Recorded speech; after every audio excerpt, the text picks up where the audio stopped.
Welcome to Combat Theory Presents, a weekly podcast about all things martial arts, fight science, and combat sports.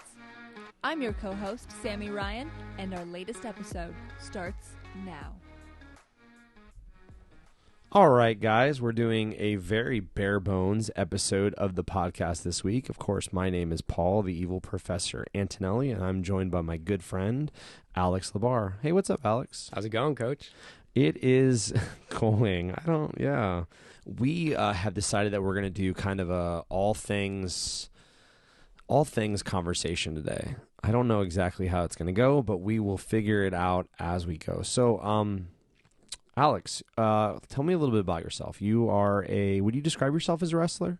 Yeah, so my background in the martial arts world is solely wrestling. I joined it in 8th grade, got recruited by my high school coach to try out for a summer program, and I thought it was the WWE. Little did I know it was not the WWE. They don't slap the mat 3 times when you're pinned. They slap it once. And I fell in love with it immediately. It gave me a lot of structure. It gave me an ability to strive for goals. It changed my life and my health, and it really gave me a vehicle to pursue college and pursue all the lofty goals that I've set for myself in my life. So I owe a lot to it, and that's why I'm still involved in the sport. So you were in 8th grade and you started wrestling. Had you done like sports before that, or? I had done t-ball, baseball, and it was bad. Yeah. And I was an overweight kid, so I was getting bullied a lot. And I had started in middle school trying to change that, and wrestling put that lifestyle change into overdrive for me. Now, you were in Florida at the time, is that correct? Correct. What is the, obviously I think when a lot of people think about wrestling, they think about like Iowa or like the, I guess the Midwest and that being like the hub of wrestling. What is wrestling like at the like middle school, high school level in Florida? Is it pretty large? Yeah, I would describe it as emerging. It's a really up and coming state. It's producing high level, top level athletes. I like to say that our elite athletes in the high school level that get recruited to college compete with the best in the country. What I've noticed recently is the depth of our state is getting better. It used to be our average guys would get toasted by the average guys in Iowa and Pennsylvania. Now our average and above average guys are starting to compete in more national tournaments, getting more exposure. And I think it's leveling the playing field a little bit for us down south. Sure. So you got into in 8th grade. You wrestled in high school? Yes, I did. Year round too. Year round.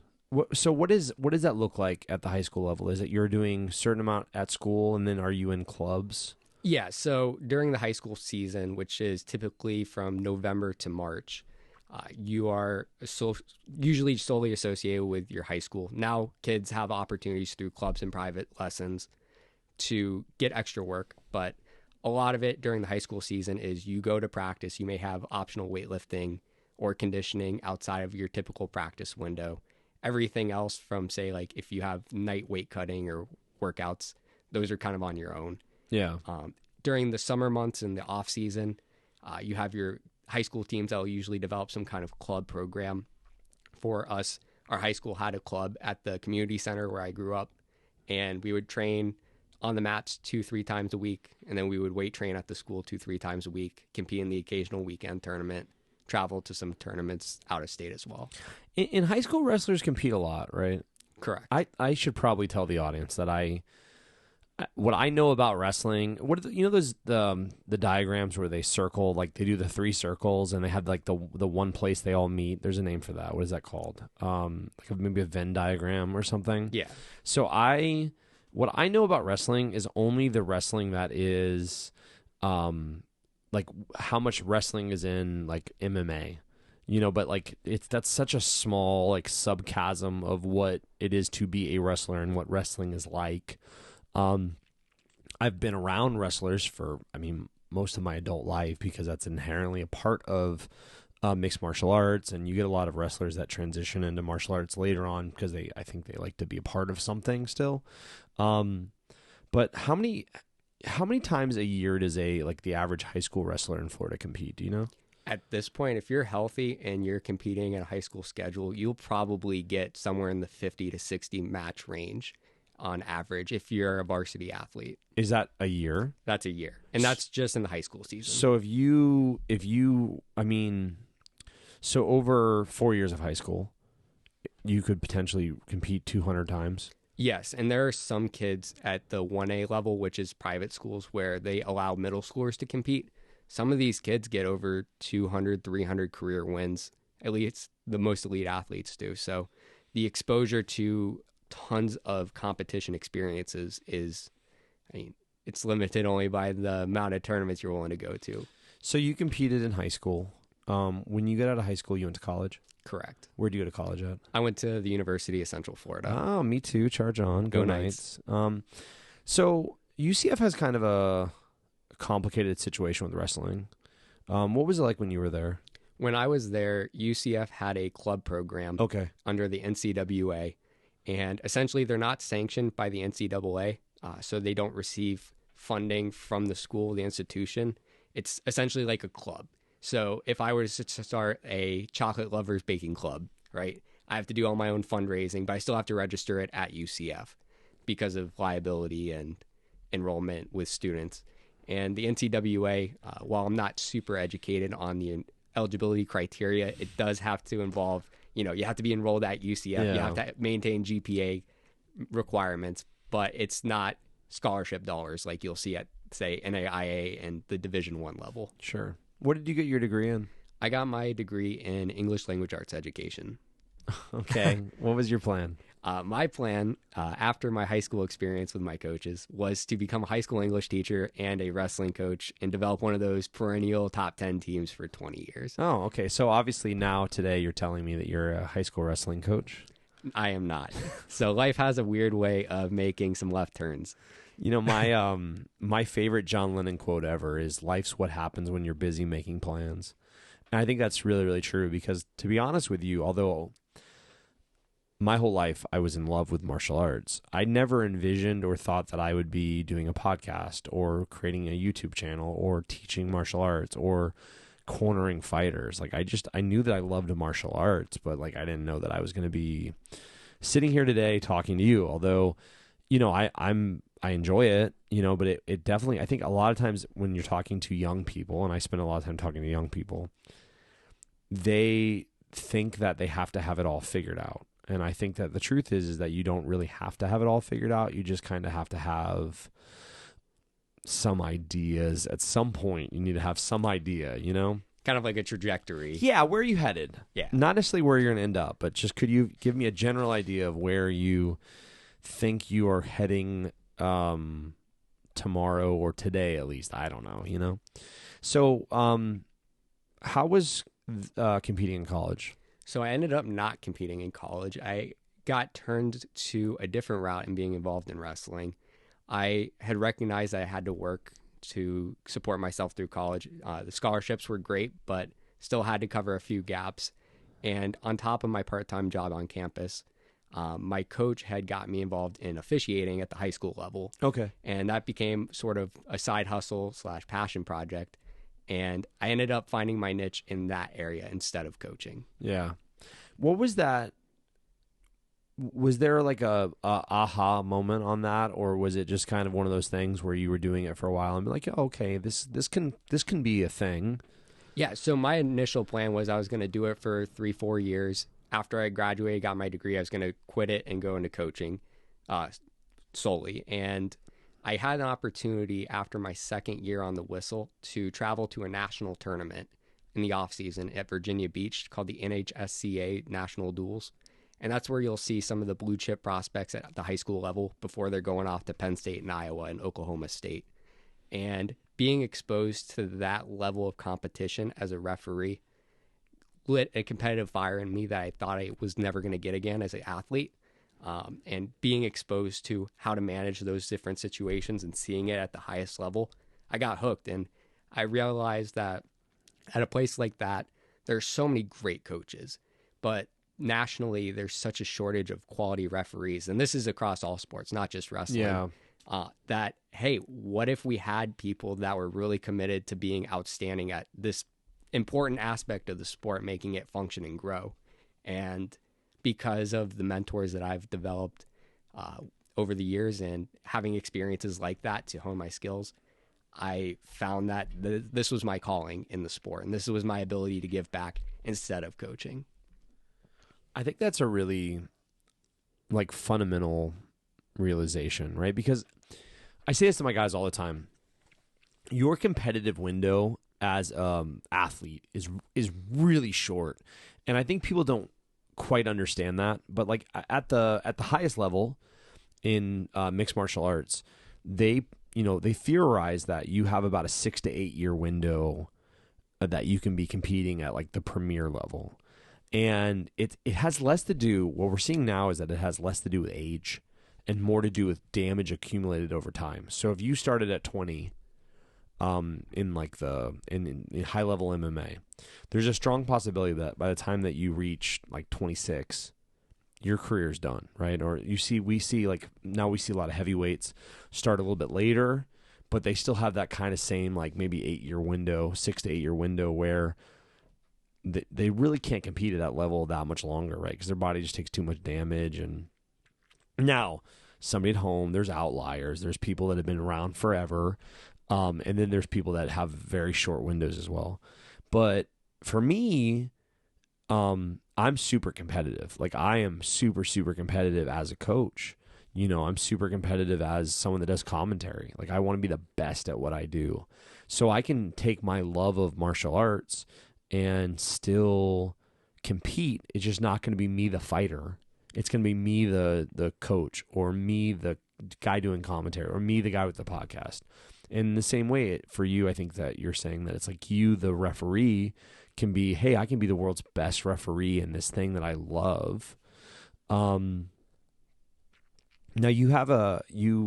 so after you got out of college, you did get a job working as a teacher. Is that correct? I did. So I spent a year teaching at Seminole County Public Schools.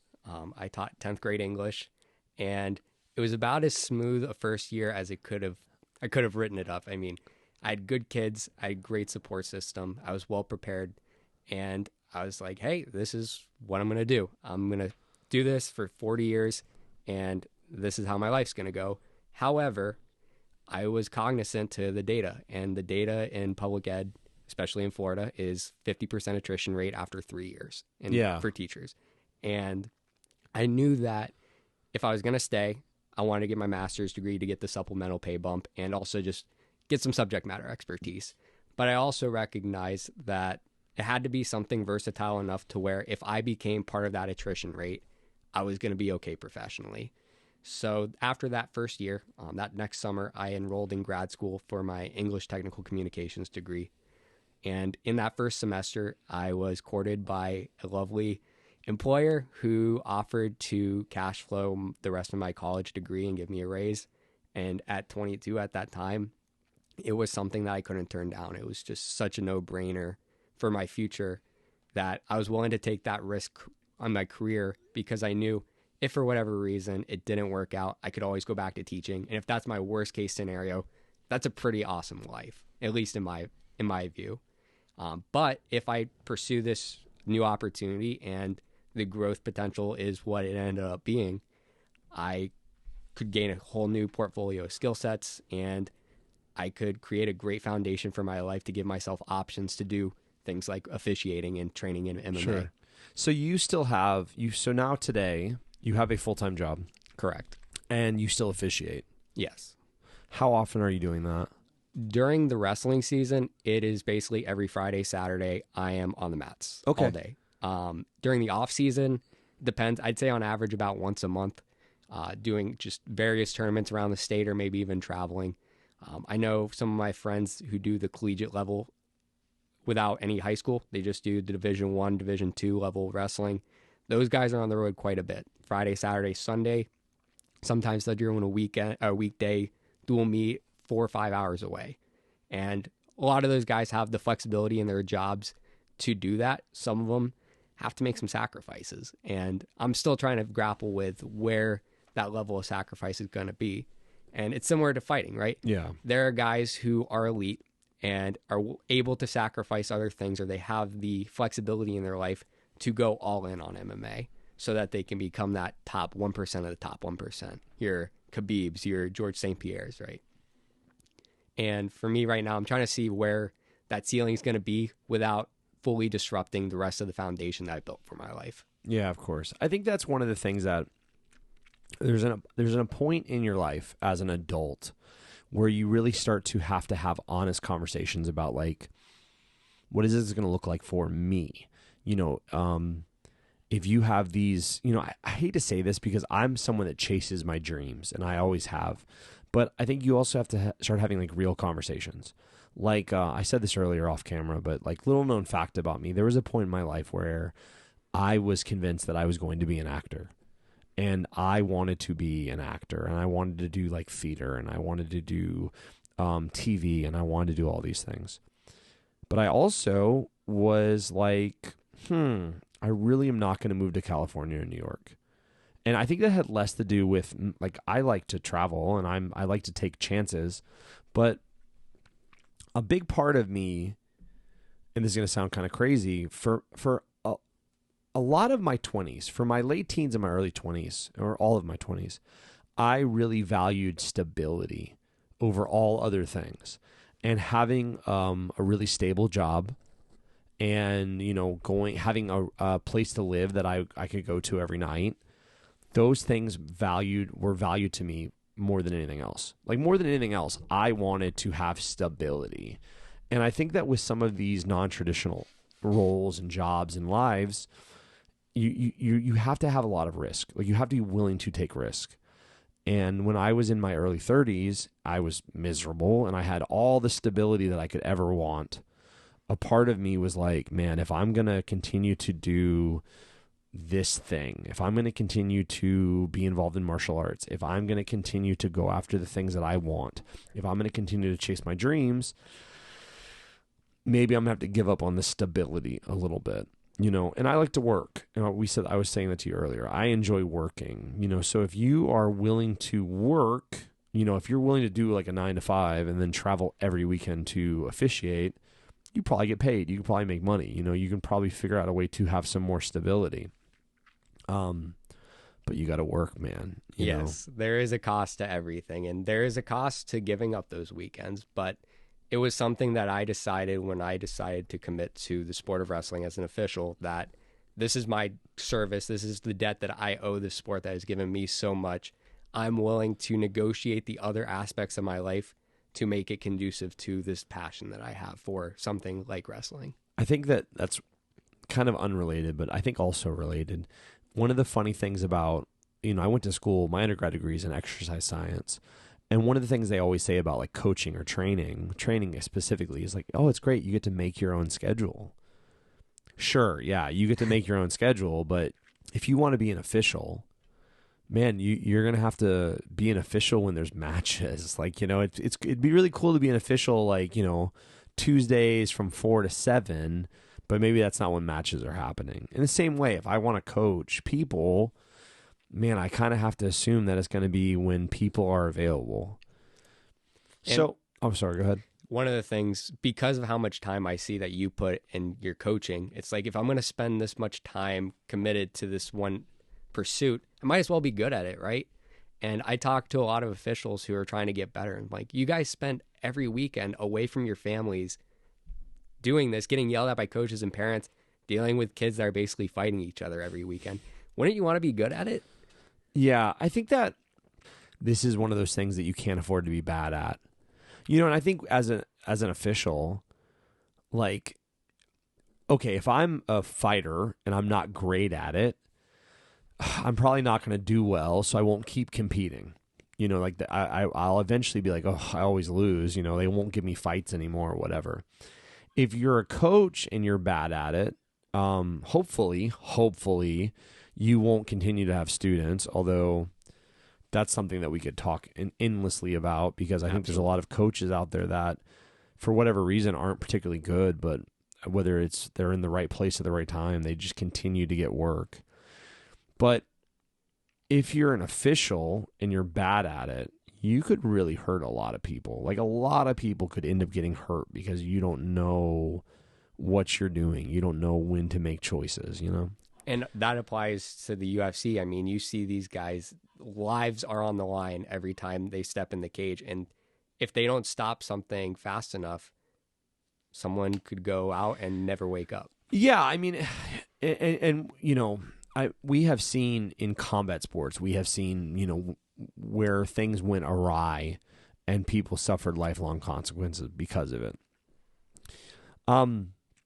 So you taught for a year, you loved it, you decided that was not going to be for you. Maybe I shouldn't say you loved it.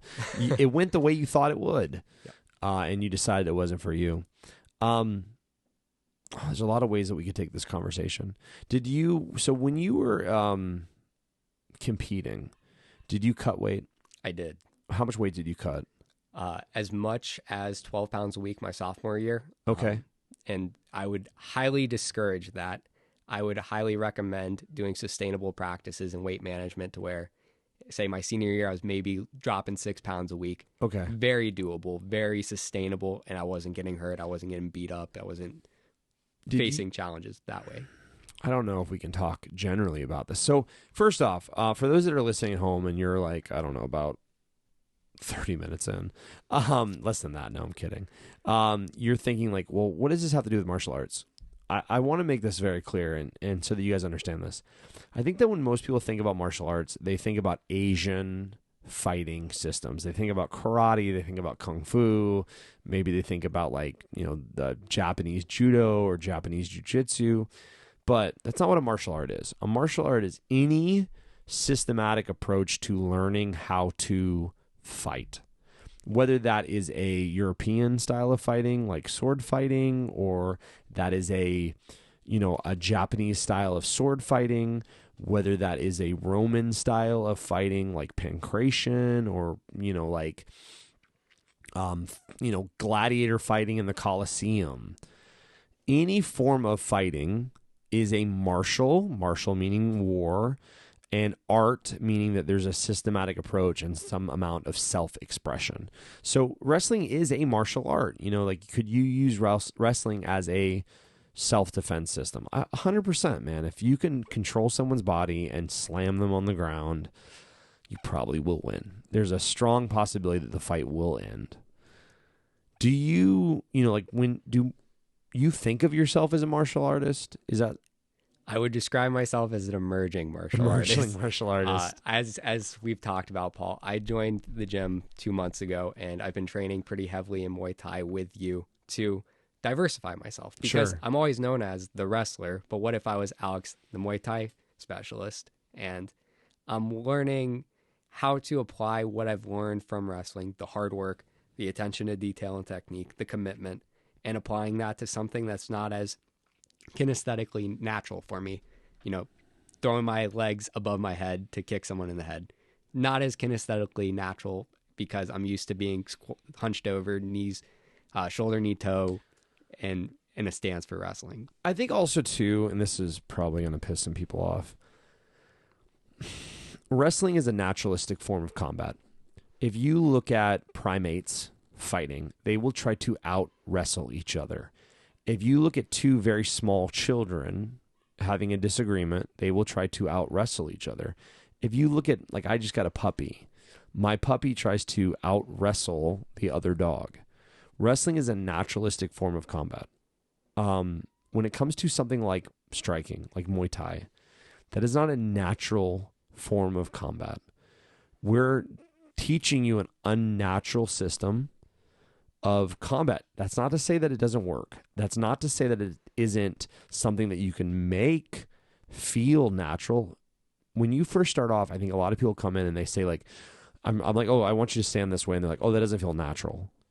Yeah, but it's not going to, because your body was not designed to put your fist into someone else's face. Your body was not designed for me to take my shin and put it into your shin or put it into your leg.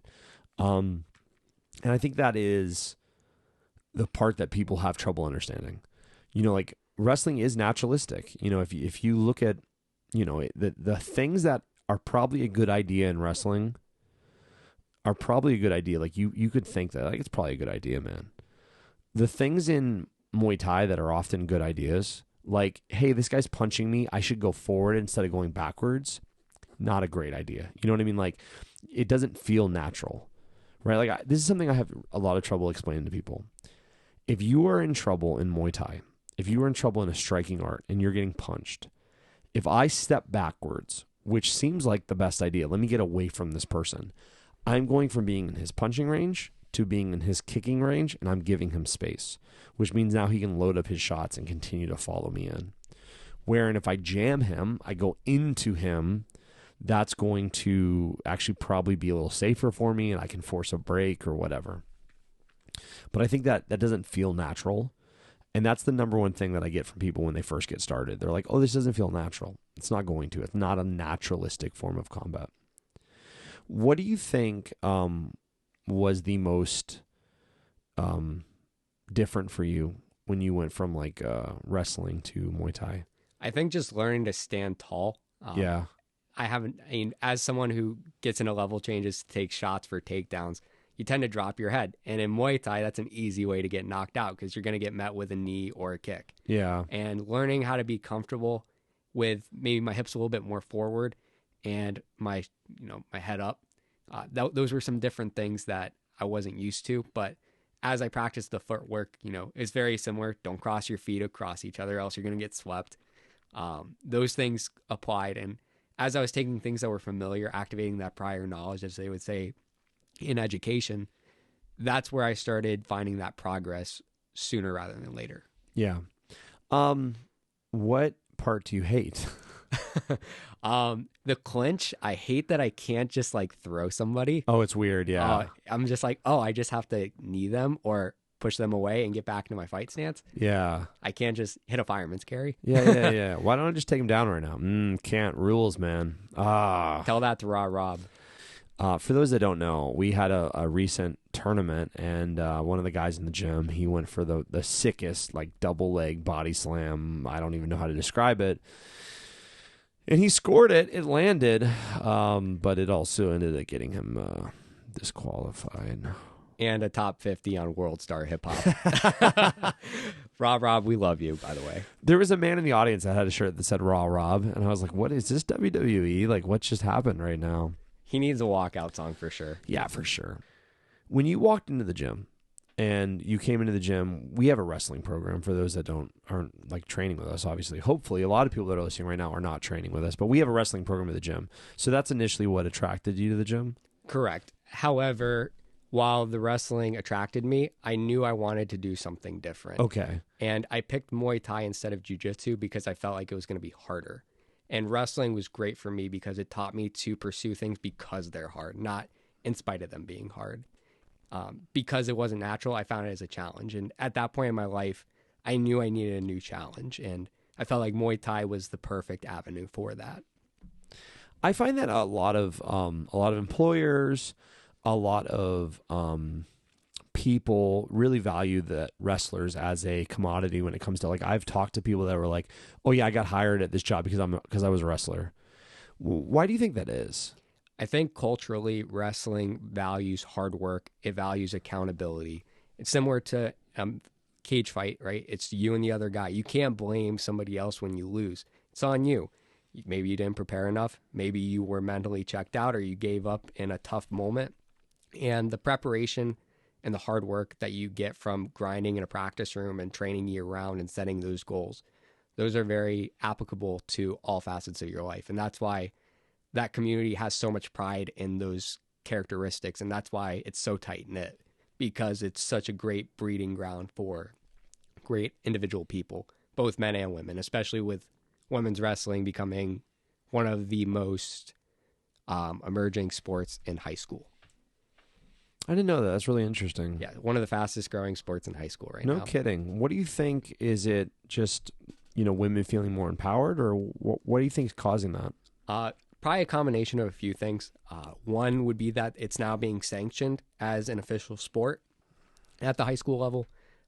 It recently just went through its inaugural sanctioned season here in Florida. Okay. Otherwise, it was kind of like a weird purgatory, kind of official, not really official thing. So there's opportunities. There's also opportunities growing at the college level for girls to compete on scholarship. And I just think that with the addition of balanced programs athletically, you're going to have more opportunities for women because there's just more programs available.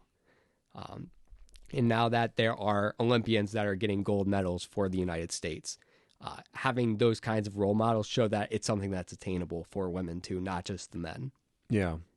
I think that we're kind of seeing mirrored in MMA a very similar thing where it's like, listen, Gina Carano, Cyborg, there's been women involved in MMA for a very, very long time. But unfortunately, because of a lot of things, they were not seen at the highest level. And also because they were not seen at the highest level, you didn't have a lot of female athletes that were transitioning from other sports into MMA, where we've always had male athletes that were transitioning into MMA. We didn't really have that much with female athletes.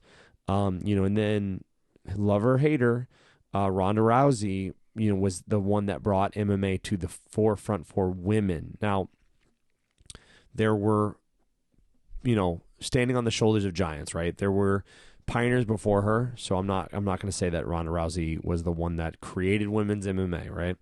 But she was the one that kind of exploded first, right? But even at that point, we didn't have female athletes. We had female martial artists that could say, oh, okay, I'm really good at judo and now I can try MMA, right? Or I'm very good at maybe kickboxing and now I can try MMA, right?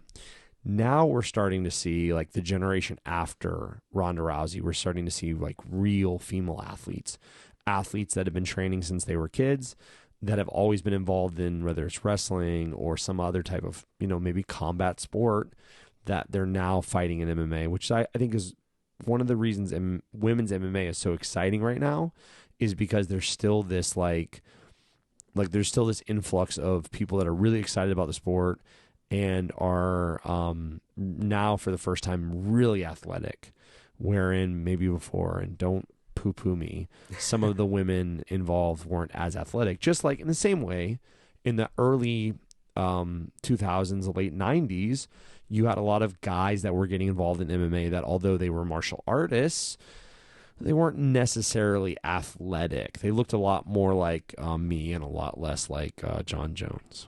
And also, I just think the quality of athlete, because of how much past experience there is from 20 years of competition, guys are coming in more well-rounded. They're more skilled. I mean, you talk about this with debut fighters being more skilled than they've ever been. And I think that's great, both for men and for women. Yeah.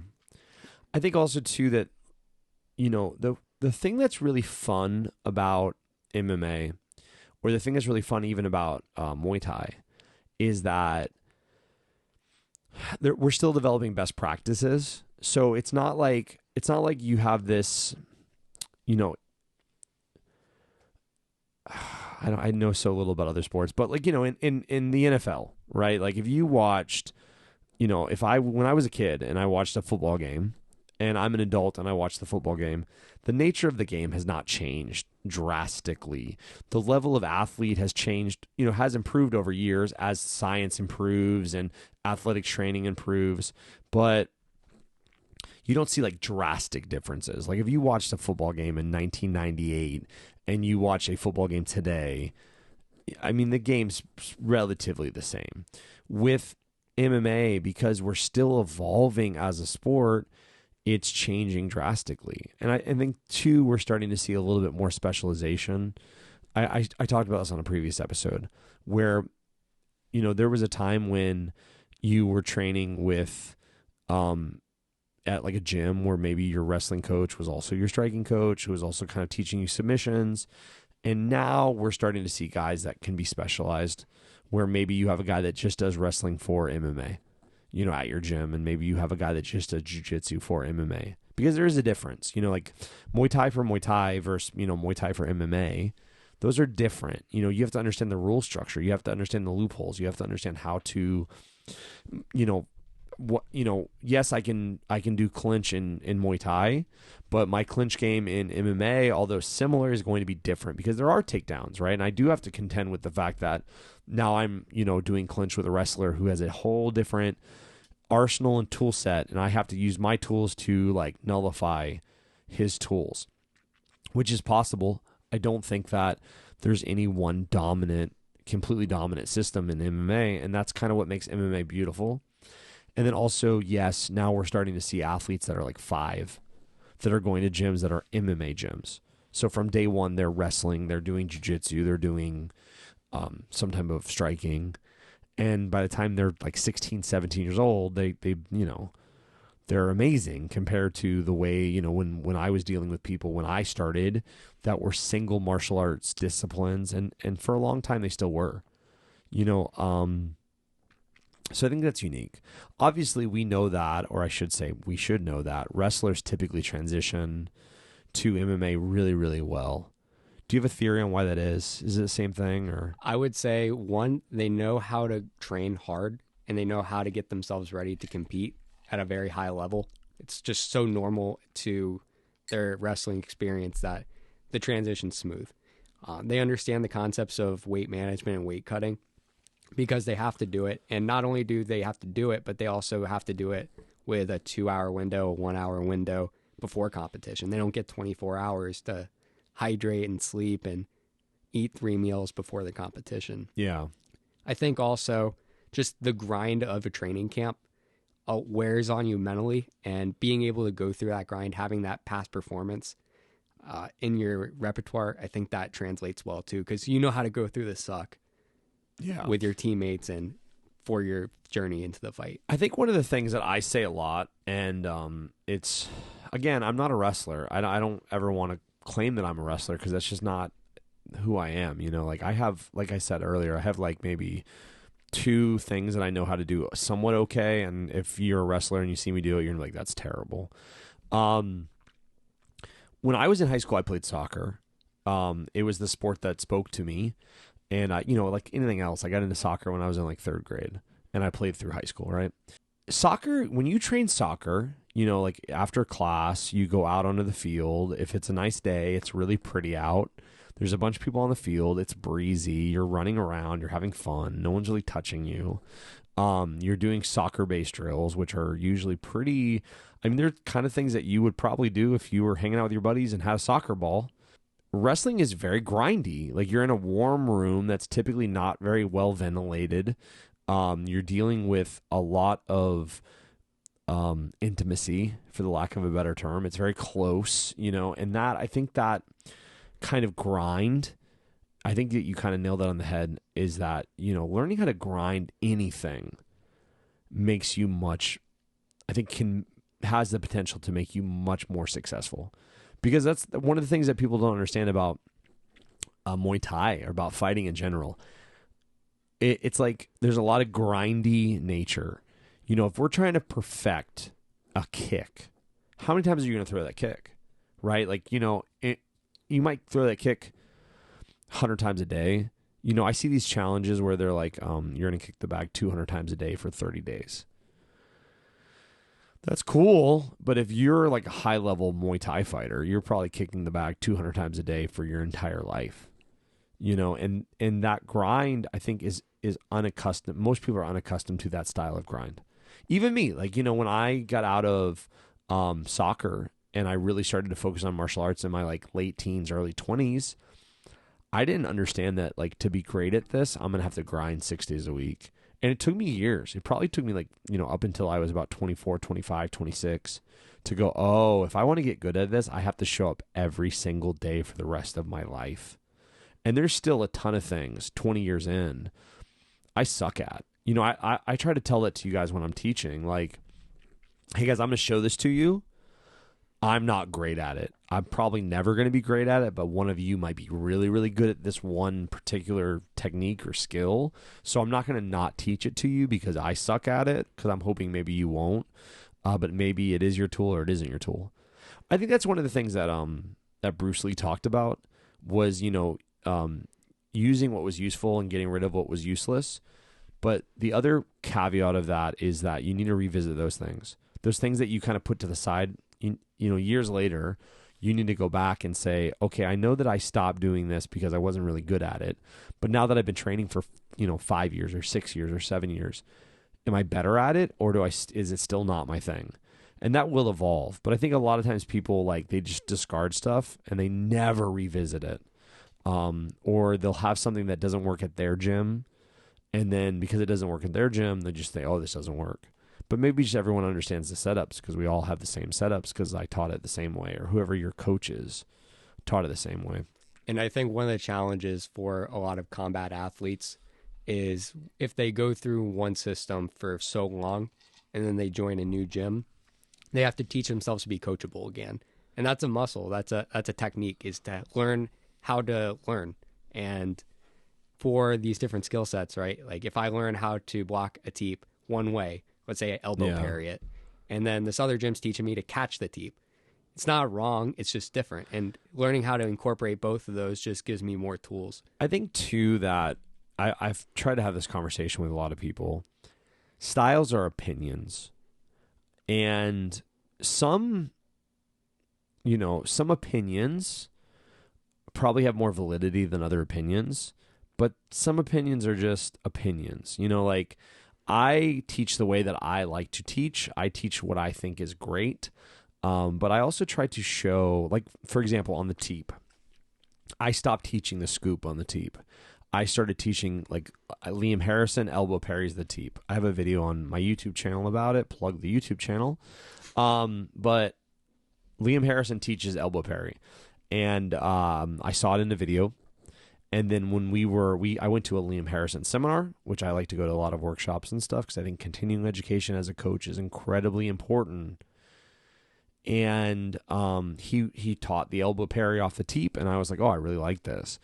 And for a while, I was just teaching like the elbow parry of the teep and the catch of the teep because I don't like the scoop. I think there's a lot of ways to manipulate the scoop. Well, here's the problem. I stopped teaching the scoop, right? So then when my guys were getting scooped in competition, they didn't, A, know what it was, and B, they didn't know how to manipulate it because I stopped teaching it. And I was like, oh, like that's a big problem.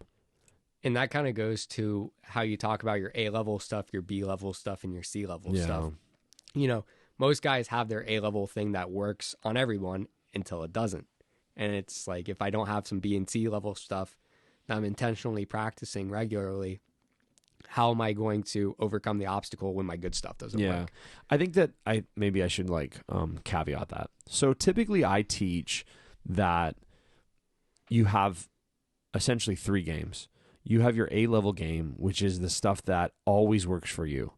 It works for you in sparring. It works for you in drilling. It works for people that you're competing against or you're drilling against or sparring against that are better than you. It works on people that are the same level as you, and it works on the people that are like a lesser level than you. That is your A-game stuff. Your B-game stuff sometimes works. C-game stuff rarely works, and then anything below that never works. The problem is that most martial artists, they have a couple of things that are A game and they never work on the other stuff. Okay. And every time they spar, they only spar their A game stuff. Whenever they go to competitions, they only do A game stuff. And because of that, it severely limits their ability to develop their game. Now, that's kind of hard to explain to people, right? Because first off, and if you're in sparring and you're sparring your team and you're not preparing for a fight, you're just sparring, how much of the time should you be working on your A-game stuff? Probably not that much, right? Because that stuff really works for you. You know it works. You should be working on your B-game and your C-game. But I think a lot of times, I said this last week, we don't really talk about a lot of people don't talk about sparring when it comes to etiquette or sparring when it comes to what is your intent. Because a lot of people think of sparring as winning. we're going to do 10 rounds. I'm going to beat these guys up. But you can't win sparring. That's like the fundamental truth is there's no winning in sparring. Like there's not a referee. There's not judges. They're not going to hold your hand up, or at least they shouldn't hold your hand up after a sparring round. You need to be working on stuff that is not great for you, that doesn't work, and you need to make mistakes. And you need to be in a gym where when you're sparring and you make mistakes, you're not going to get knocked out. And that's another thing about culture, where you have to be in a gym where you can work on your B game stuff and your C game stuff, and you can grind on stuff that rarely ever works, and your partner's going to kind of make fun of you when it fails in a teasing, brotherly, sisterly way, but they're not going to clip you, and you're not going to have to go to the hospital. Yeah, and you need those opportunities to scaffold those skill sets in a low consequence environment. And what do you think is one of the biggest challenges for coaches, for other gyms that don't necessarily see sparring in that kind of etiquette? I think that first off, they're burning a lot of people out that would probably be very successful, but because they're putting them in an environment where they're sparring really hard, or they are sparring too soon, that they're washing out the people that would probably be really successful long term, but they need a little bit of a softer, slower approach. That's probably the thing. And then my second thing would be like their contact injuries are probably really high, like unnecessarily. Like, look, we have contact and non-contact injuries, right? In any sport. In, MMA or Muay Thai, we're going to have contact injuries based on, hey, I got kicked, I got punched, this guy held a submission too tight. Your gym should be really limiting contact injuries. Like, you shouldn't be having a whole lot of contact injuries in drilling and even in sparring for that matter. Non-contact injuries have more to do with the athleticism of the students. It has more to do with their prehab. It has more to do with their lifestyle. But contact injuries, if you're in a gym where you're having broken noses every week, or you're having really, really bruised up body parts, that's probably not conducive to a great environment. I think it also goes back to wrestling. If I have to wrestle with the same guys 5 days a week, there's guys that are intentionally hurting people, they're going to get washed out pretty quickly. People are going to be like, nobody wants to go with him. No one wants to be his partner. Nobody wants to train with him. So I think often when I bring wrestlers in, they know how to gauge intensity pretty well. That is the one thing I would say that, like, obviously wrestlers are very grindy, and they understand commitment, and they understand like long-term success. And I think one of the things is that they also understand how to work with a lot of different people. Like, typically I see wrestlers that can they can dimmer switch their power, they can slow down, they can speed up, they can do all of these things, where sometimes athletes from other kind of endeavors don't really get that, because they don't really have to deal with that until they approach like Muay Thai or MMA or striking or something. And one thing, and I hope this is the case in Muay Thai, but what you'll see often in a wrestling room is it won't just be one athlete at a weight class that's really solid. It'll be 3-4 weight classes back to back to back to back, because they have training partners. Yeah, they have training partners, and they develop each other in a conducive environment. Again, this is a team sport. And I think that's the part that people, maybe a lot of fans, don't quite understand. And I think even like sometimes a lot of, early martial artists don't understand. You got to have people to work with. When you see like a guy like Khabib that becomes hugely successful, what do you see next? You see all his training partners start to also become hugely successful. One, because there's a spotlight on that gym or that person, and that light kind of shines over onto other people. But also because, hey man, if I'm building a conducive environment to being world class, there should be a lot of people around me that are also becoming world class. That's why I'm always saying that, like, look, I'm not trying to invest in one person. Like, if I was trying to, there's been people that have come through in the gym that maybe if I would have just invested all of my energy in them and focused nothing but my 100% of my attention, they probably would have gone maybe higher than they did. But that's not really, like, if you're trying to be a great coach, you're trying to develop something that's more than just one person. And some of the most important people in a gym are the people who need the gym more than the gym needs them, or the program, if it's a team sport. I think you said it to me the other day, and I think it's really true. Like, at the end of the day, me as a coach, I had a troubled childhood. I didn't necessarily have a lot of friends. When I got involved in martial arts, I fell very much in love with it. But to be honest with you, and I really don't want to offend anyone that's listening, I didn't necessarily have great coaches. I had good instructors. I had instructors that were really good at teaching whatever element of martial art I was interested in learning, and I seek those people out.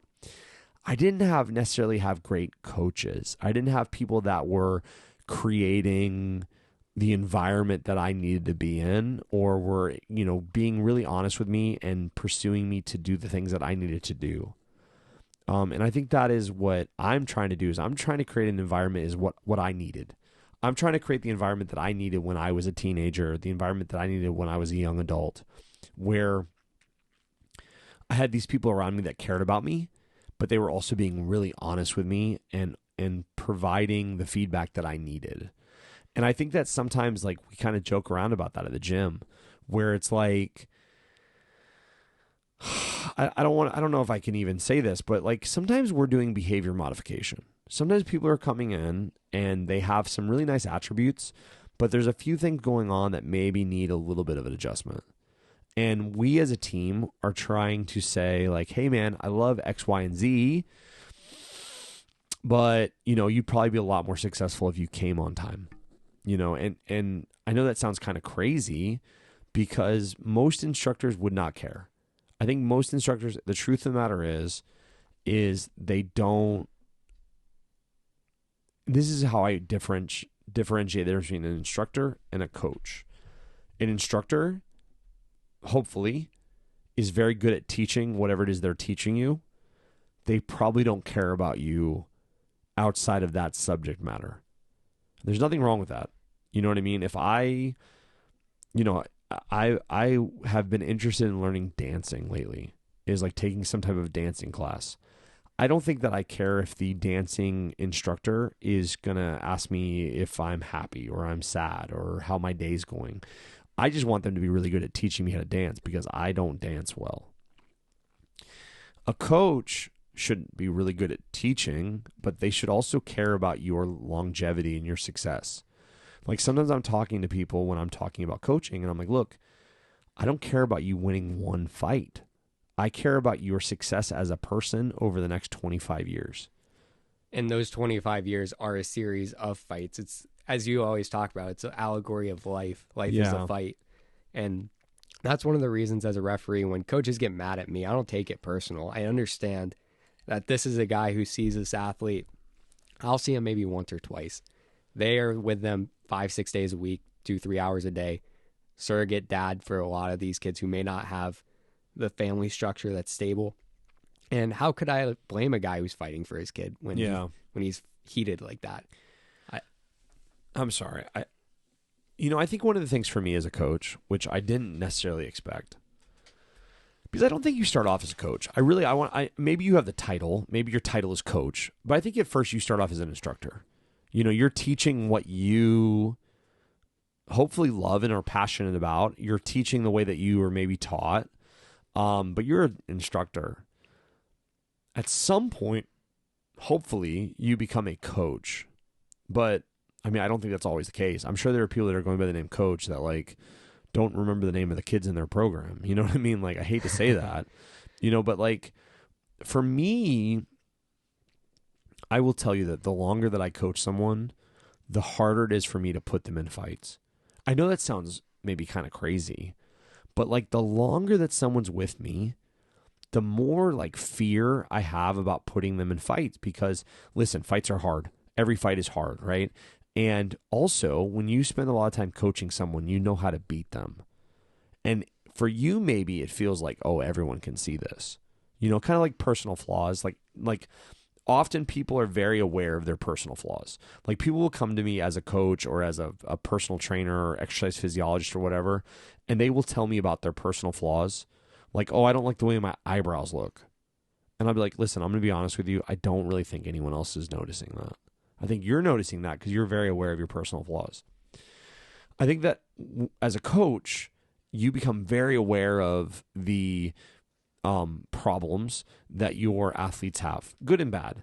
And one of the things that happens is that the longer you're coaching, the more that you hopefully care for people, and the harder it is for you to be like, yeah, I think that's a good idea for them to fight.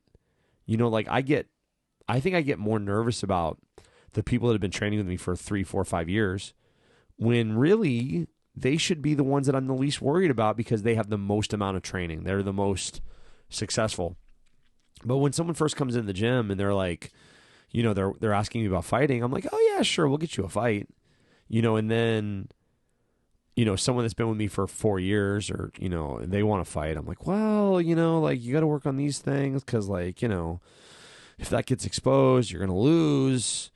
I definitely get more like personally attached, just like any other relationship. The longer someone's in your life, you know, hopefully the more that you know, are worried about their life or success or whatever. But I'm kind of rambling. I think that is to what being a coach is not just, you know, is not just coaching whatever sport specific that you like. It's about, you know, hopefully improving the lives of the people that you are coaching.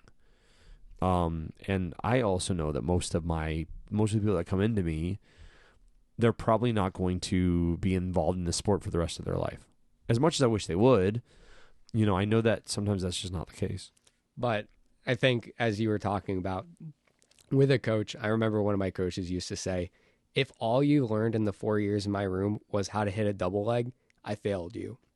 And there's so much that you gain from learning how to do the double leg, learning how to train. That makes you a better person and makes you develop a passion and relationships with other people on your team. I think that's stuff that serves you very well in your life moving forward. I think that the mistake that a lot of times with young children, parents come in and they think that they're like, well, I'm like, well, why are you interested in your son, you know, doing karate or whatever? And they're like, well, I want him to learn discipline and self-control and willpower and commitment and all these things. And you'll see advertisements, you know, for like a, you know, martial arts school and like, oh, your son's going to learn willpower and self-control and discipline. I don't teach any of those things. Okay. I do not teach, you know, somebody comes in and I'm like, hey guys, let me explain to you the definition of willpower. And I know some gyms do. I know some like kids programs, they'll like, you know, you have as a child, you have to memorize the definition of willpower.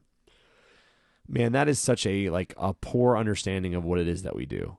Because when you do something hard day after day, month after month, and don't quit in spite of all the evidence that you kind of suck, you develop things like willpower and self-control and discipline and commitment.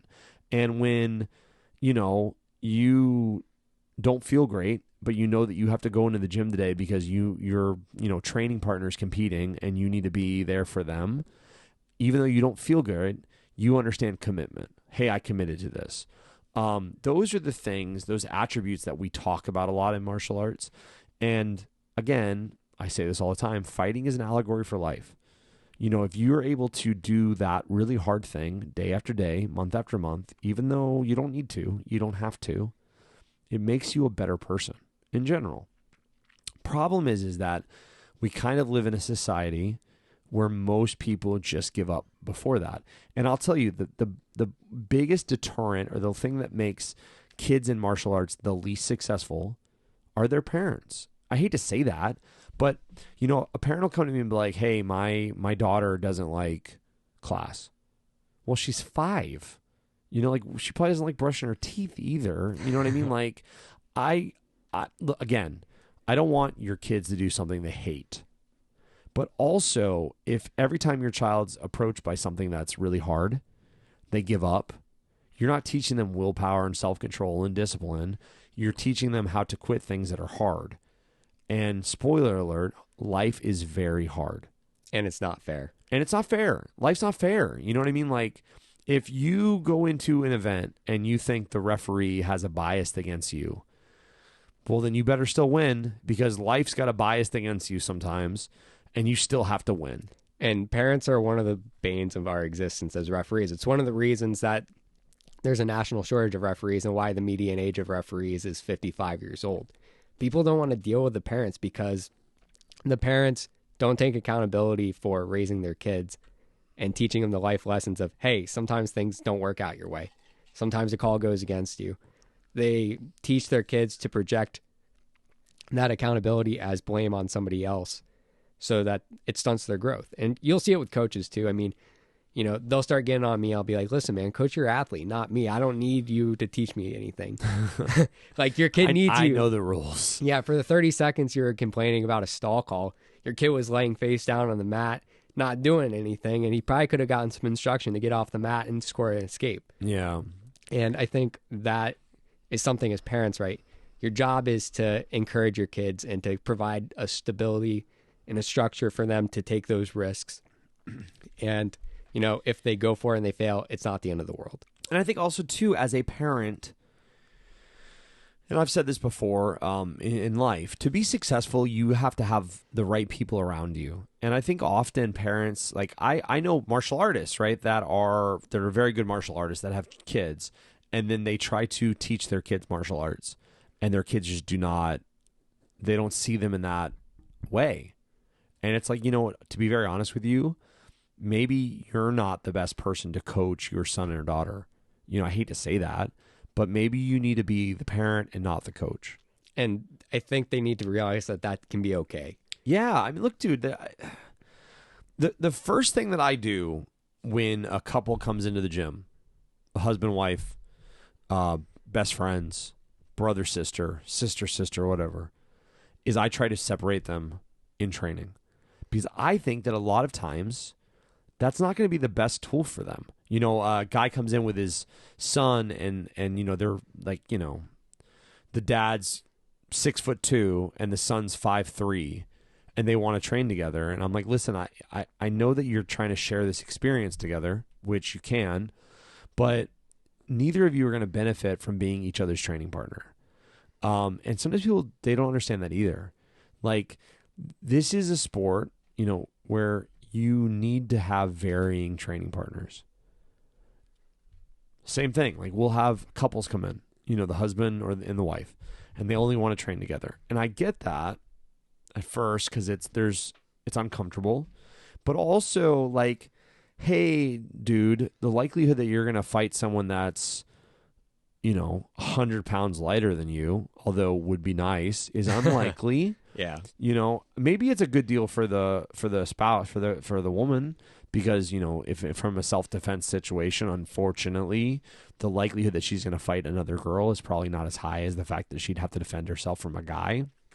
So I get that. But also, you know this, you know, it's a lot easier to work on a technique with someone that's about your weight class or maybe a little bit lighter than you than it is to work on a technique with someone that's 100 pounds over your weight, you know, if especially if you don't understand the technique. Yeah, and they don't move the way that you usually need them to move to do it right. You know, but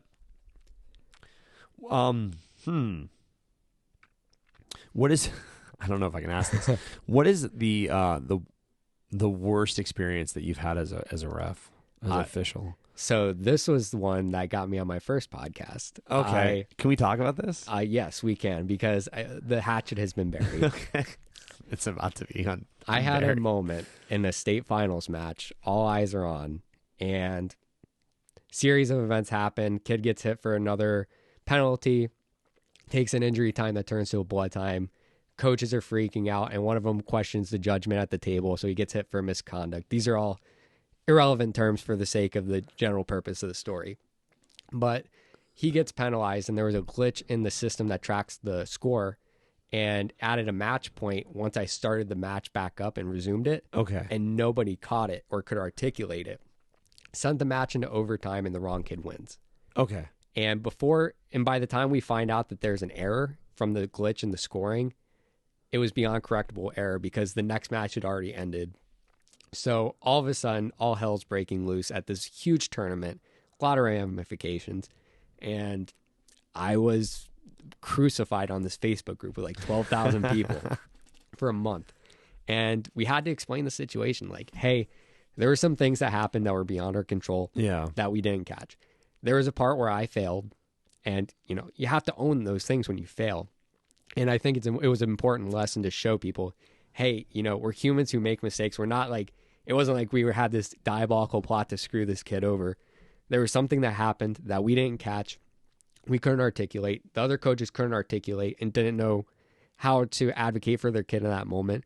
The other team may have known and they didn't say anything. Yeah, why would they? And I hate to say that, yeah. but, you know. And I was explaining, if we had known that a point had erroneously gotten put on the board, we would have fixed it. It's not like we're going to be like, oh, never mind, we're going to keep it that way. Screw this kid. You're way right? behind now, bro. But it caused a lot of problems, and I had to talk about it and own up to my part in failing there. And I had to admit, hey, there was a moment where I failed. I wasn't approachable enough to the coaches in that situation, and I wasn't managing this huge spotlight scenario, and it cost a kid, it cost a team, and a lot of people were upset, and it sucked. I mean, it made me contemplate, hey, is this something that I want to deal with again, or am I going to have this shadow over my career forever if I don't address this?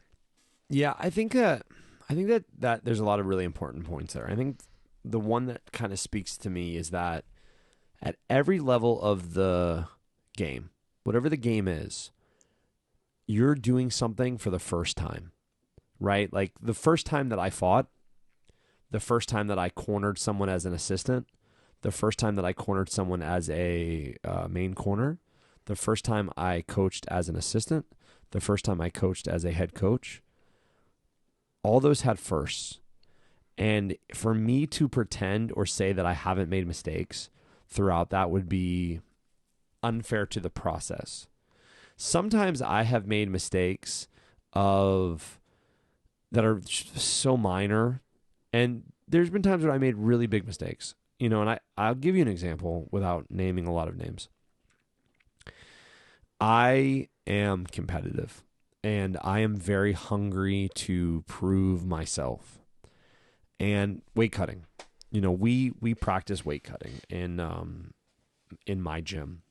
We practice weight cutting in my sport, and that's something that's debated, because there are some coaches that do not weight cut, that don't believe in weight cutting. There's some athletes that do not weight cut, that don't believe in weight cutting. My opinion of weight cutting changes. It evolves, right? And I'm going to be honest with you, it evolves both ways. There's periods where I think weight cutting makes sense. There's also periods where I'm like, well, I don't know. Maybe it doesn't make sense in this case. So a couple years ago, I wanted to prove a point. I wanted to beat another gym. There was a gym that I was like, I think that we're better than this gym. We're newer, we're younger. This other gym's been around for a really long time, and we haven't. And I have a young team, and I'm hungry, and I want to win. And we're gonna snipe. We're gonna like take one out, right? Like we're gonna beat this guy that everyone thinks is unbeatable. And they had offered for us to fight him, but they offered for us to fight this guy at a weight class that was much lower than the weight class that we wanted our athlete to fight at. But my athlete is mentally very tough, and I knew that he could make that weight. I knew he could because he's mentally very tough.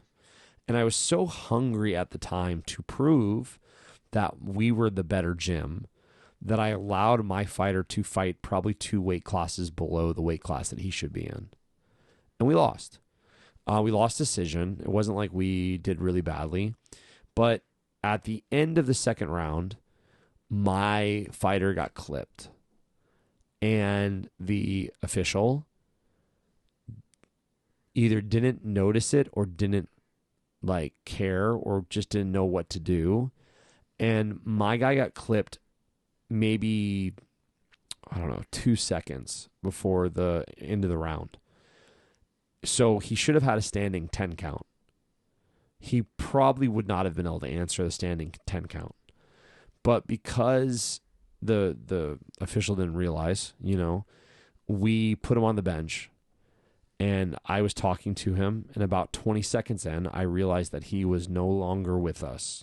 He was asking me the kind of questions like, did I lose? The fight's over. What's going on? And I was like, no, you're fine. You're still, it's the end of the second. We're going into the third. Like, listen, this is what I need you to do. I need you to go out there and you got to clinch. You got to get this guy in clinch, and you need to fight from clinch, because I knew he was rocked, and I didn't want him to go out there. And, unfortunately in Muay Thai, there's not a lot of places that you're super safe. But I felt like my guy had enough weight on the other athlete that if he got him in clinch, he could kind of control him and maybe drag this to the end. And none of that registered with my athlete. And I probably at that moment should have ended the fight. you know, and as a coach, I had that ability. As a corner, I had the ability to say, yeah, we're done. I did not, you know, and we went back out there and he fought, you know, a kind of unremarkable third round, you know, but he was rocked, you know, and afterwards we talked about it and he had just no memory of the third round. And there are a lot of great stories about fighters that, you know, got rocked early in the fight and really don't have a lot of recollection of the fight, but still are able to pull off a win. Yeah, my fighter wasn't able to do that. He just, you know, fought kind of an unremarkable third round and went to decision. And afterwards, I blame myself. And I blame myself for two reasons. One, I thought I should not have let him fight at this weight class because we had to dehydrate him pretty severely. We had to cut him down really significantly, more than 20 pounds over like a week. And two, because he was so dehydrated, that clip where he got hit, it probably aided in him getting concussed because if you're dehydrated, you're more likely to get concussed. And then three, I should have ended the fight after the second. And I blame myself for that. And I can be open and honest with that, you know, and I think that sometimes a lot of times coaches, they are afraid to be honest about their mistakes because I need people to trust me.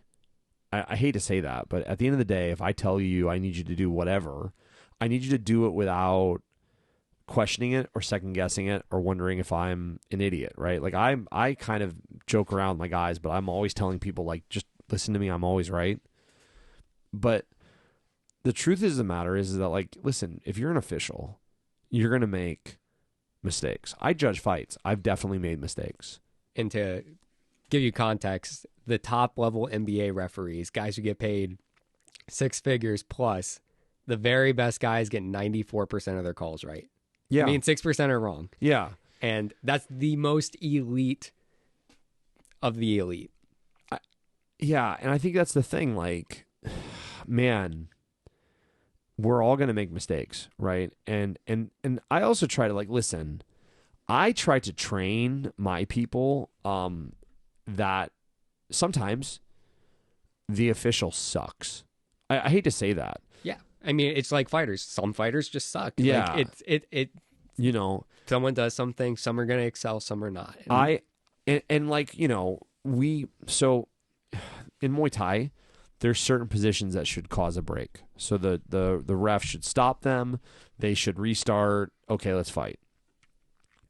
Same thing in MMA, right? I'm sure there's the same thing in wrestling. I don't know enough about wrestling to say that. Yeah, it's called a stalemate. Okay. Yep. So, I teach my athletes that how to force a break. Hey, if I do this and I do this and you know, he should break us and we're gonna restart. Well, shit, man. Sometimes that doesn't happen. Sometimes my guy does that and he's looking at me like, why isn't this guy breaking? And the ref's like, you know, it's like he's watching a different fight. You're like, I guess we're just going to keep fighting from there. Do the best that you can. And we now, as my program has progressed, I teach that a lot more. Like sometimes when we do a lot of like fight simulations. We have a name for them. We call them tuning exams. But sometimes I will intentionally tell the referee, like, don't stop it. Or, hey, every time that they touch, I want you to break them. Because I want my athletes to learn that, like, hey, man, the referee might know the rules, but, like, let's be honest, sometimes they don't fully understand the rules, you know? We have fought Muay Thai rules in shows where the minute they got into clinch, the referee broke them. And you're like, hey, man, you're supposed to let them work in clinch like it's Muay Thai. We've also fought in shows where you could do anything and the ref was not going to break you. Like you could be, you know, like you've got a guy in a bulldog choke and you're punching him in the head and you're like, hey man, that's illegal position. And the referee's like, well, I don't know. They're fighting. So I try not to get really mad with officials when they make bad decisions, but let's be honest. I have been known to get a little hot sometimes with officials, usually after the fact. And I've had conversations with officials where I'm like, hey, this official, every time that I compete and they're the official, they don't understand the rules. Is there like a polite way that I can explain to them the rules? And they're like, probably not. And it's tricky because I think there needs to be accountability for officials. However, we're also facing a shortage. So it's trying to grapple the balance between, hey, let's celebrate the guys that are willing and able to do this and develop those guys, but also create an environment where it's conducive to having that accountability, because it should be that way across the board. Coaches should be held accountable for their athletes. Officials should be held accountable for the proper arbitration of a competition. And yeah, athletes should be, accountable for their conduct and their competition, their performance as well. I think what kind of the point that we're talking about here, though, is like you talked about wanting to be a great official, right? Mm-hmm. And I talk a lot about wanting to be a world-class coach, right? What is it require for that to be the case? Well, one of the things that it's going to absolutely require is for you to get some form of continuing education, right? Whether that is formal or informal, you have to have continuing education. Often when you become a coach or you become an official or you become a teacher, sometimes we don't understand how important that continuing education is. Like if you are an official, you should still be training. You should still be going to things where you're not an official. You should still be involved in your sport, not doing the job that you're doing, because being an official is a hat, just like being a coach is a hat, just like frankly being an athlete is a hat. It's not going to be the title that you have for your entire life, probably. It's just one of the things that you're going to do. But, and I'm sure that this exists in wrestling. I know for sure it exists in MMA and Muay Thai.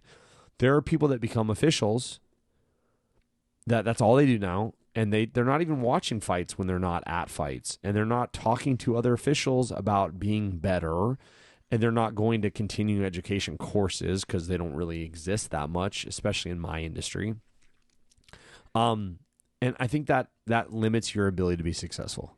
And when people know that you're doing those steps to get better and you're showing it and you build that ethos, you command a different level of respect. I mean, you think of, at least in the UFC, guys like Herb Dean and Keith Peterson, right? Those are some of the top level guys. When you see those guys coming out to call your fight, you have a great guy who's put in the work to be prepared to make sure that you have every chance to compete fairly and safely. And I think there's a lot of pride in that, at least in a lot of the guys that I know. There's guys who are training to stay in shape because you got to be in shape to get to position to make calls. Yeah, you're studying the rule book and watching tape and talking about it because you want to standardize what interpretations are across the country. I wish that there was it's funny because a couple years ago I had the privilege of going to the UFC's Performance Institute, and it was all these strength and conditioning coaches for MMA meeting together in one room.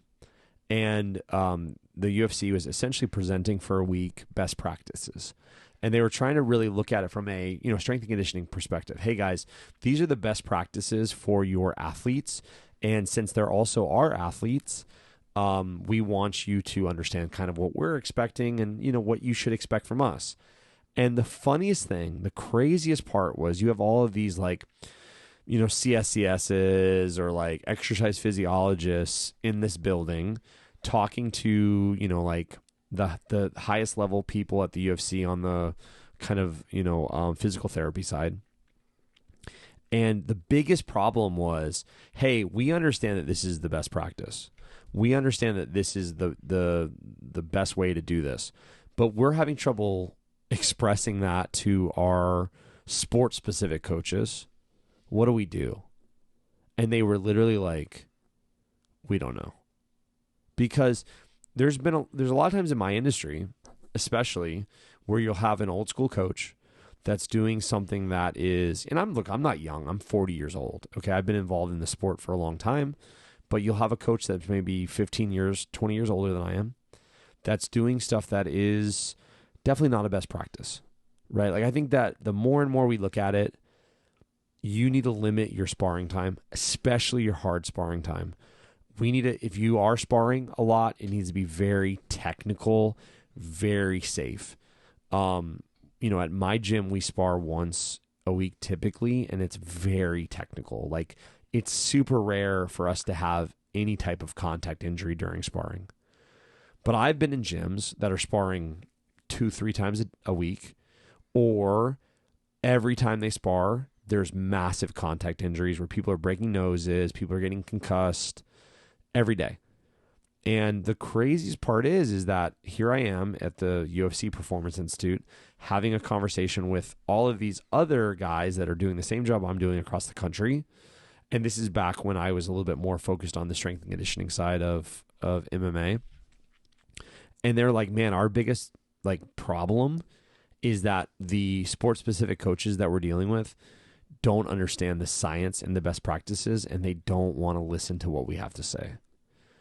And I hate to say this, but the truth is that sometimes what needs to happen is that if you are a coach and you're not doing continuing education, you should not be working anymore. But, okay, I went to a camp in Vegas for a weekend in February. In April, I'm doing another camp. I watch a massive amount of instructional video. I recently reached out to a UFC referee and said, hey, I know that you do some referee courses, and I'm really be interested in you coming to my area and doing a referee course. Not because I want to be a referee. I don't really know that I've never done that before, but I also don't know that I would be very interested in that. But if I understand your perspective a lot better, that's going to make me a better coach. And if I understand the rules better, that's going to make me a better coach. And trust me, referees want the coaches to know the rules. Yeah. I don't think, this is the problem. There's no criteria for being a coach. And maybe that sounds crazy to some of the people that are listening at home, but what makes you a coach? In my industry, people come to your class. I hate to say that. I have a bachelor's degree in exercise science. I'm completing my master's degree.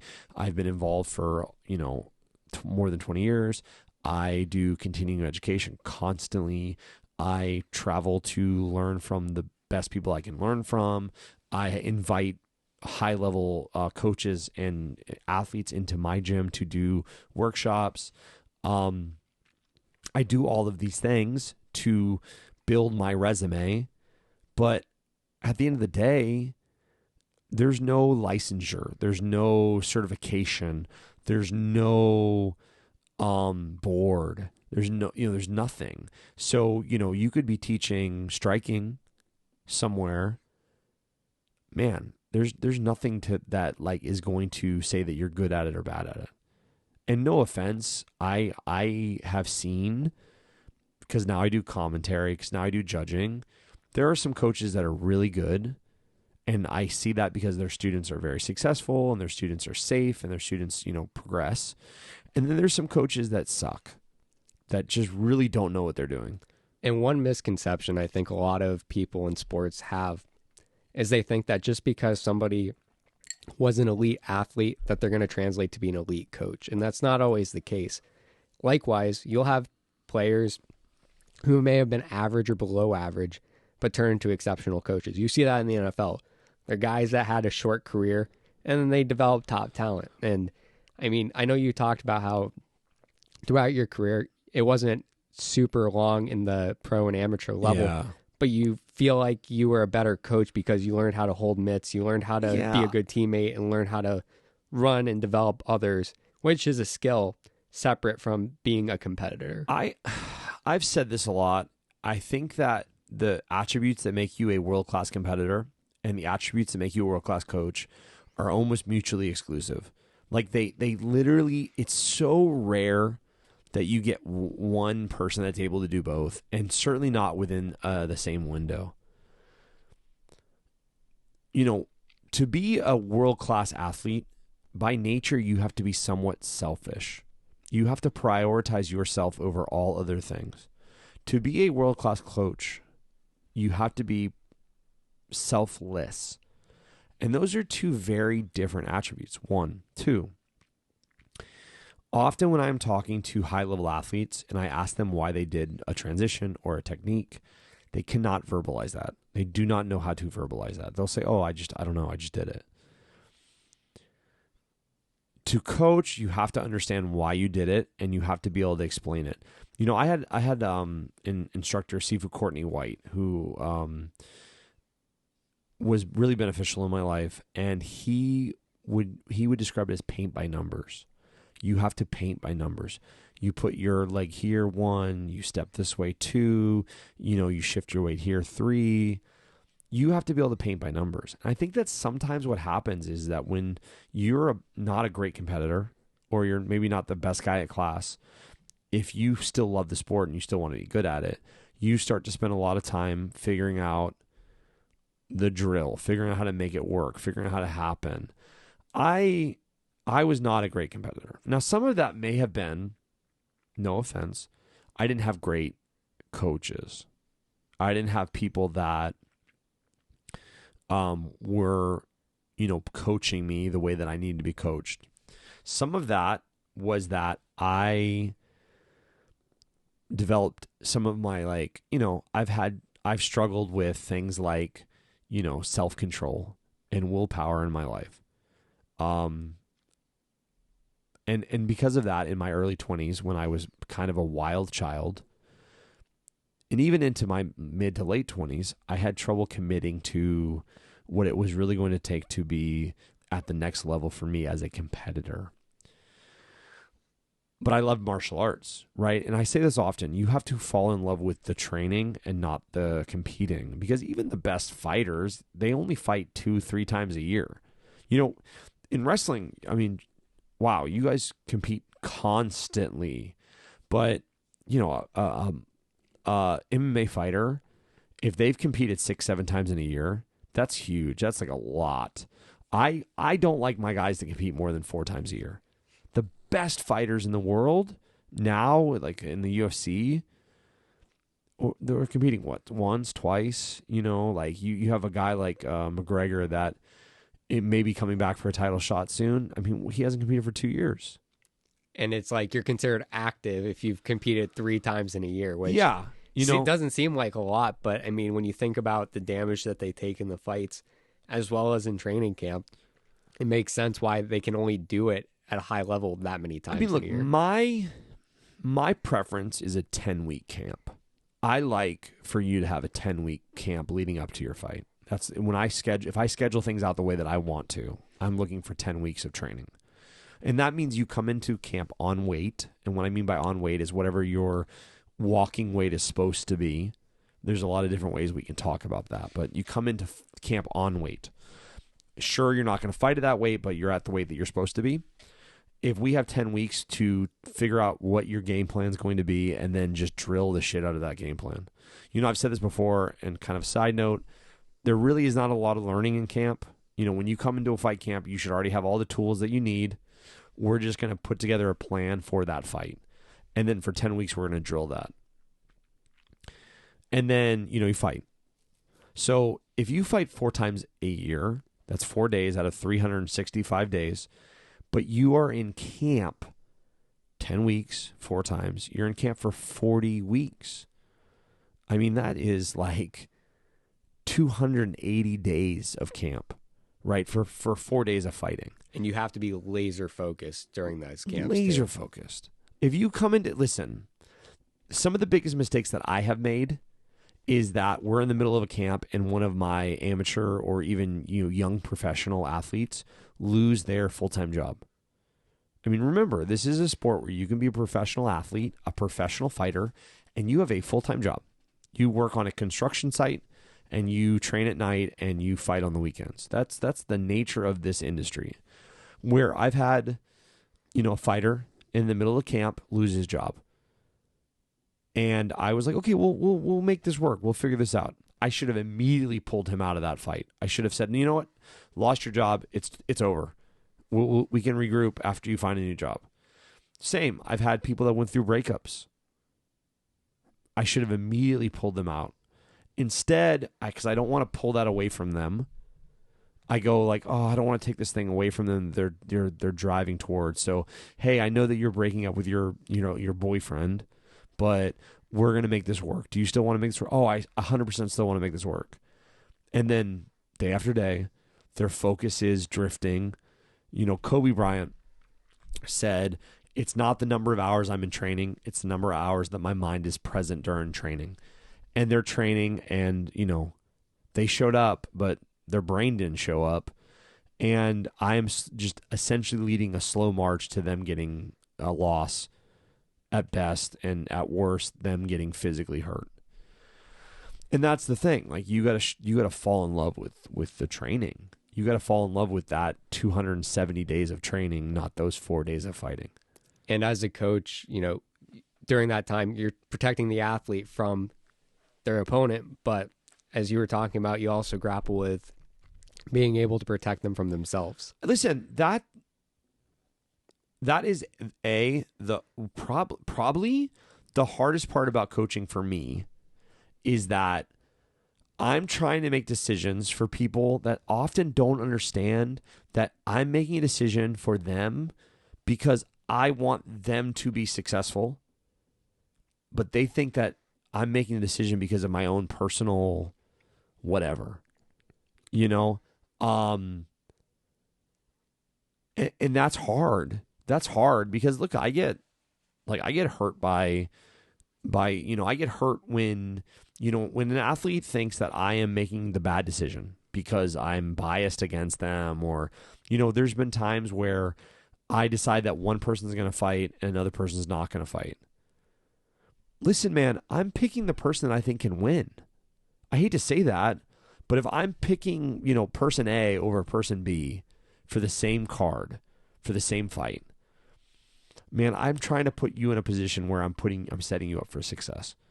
And if you're like, oh, I'm going to prove to you I'm better than they are, okay, I guess, that's cool, but I'm not doing that because I don't like you. I'm doing that because I want you to be successful, and this is not your moment. And I think for a lot of athletes in that moment, they forget that, hey, I'm operating under the premise that my coach cares about me. And when they don't know that, or they forget about it, that's where they may feel like, hey, my coach is out to get me or doesn't care. And I think you do a really good job every day towards the end of practice, letting us know, hey, I care about you guys. I want you to be successful, not just in fighting, but in life. And I think knowing that when you do have to make those tough decisions and have those accountability conversations, it's a lot more digestible for the athletes. Yeah, I mean, I'm sure there's a ton of people that would tell you that I'm terrible and they hate me. But I mean, I think that goes back to like, at the end of the day, I was trying to explain this to somebody the other day.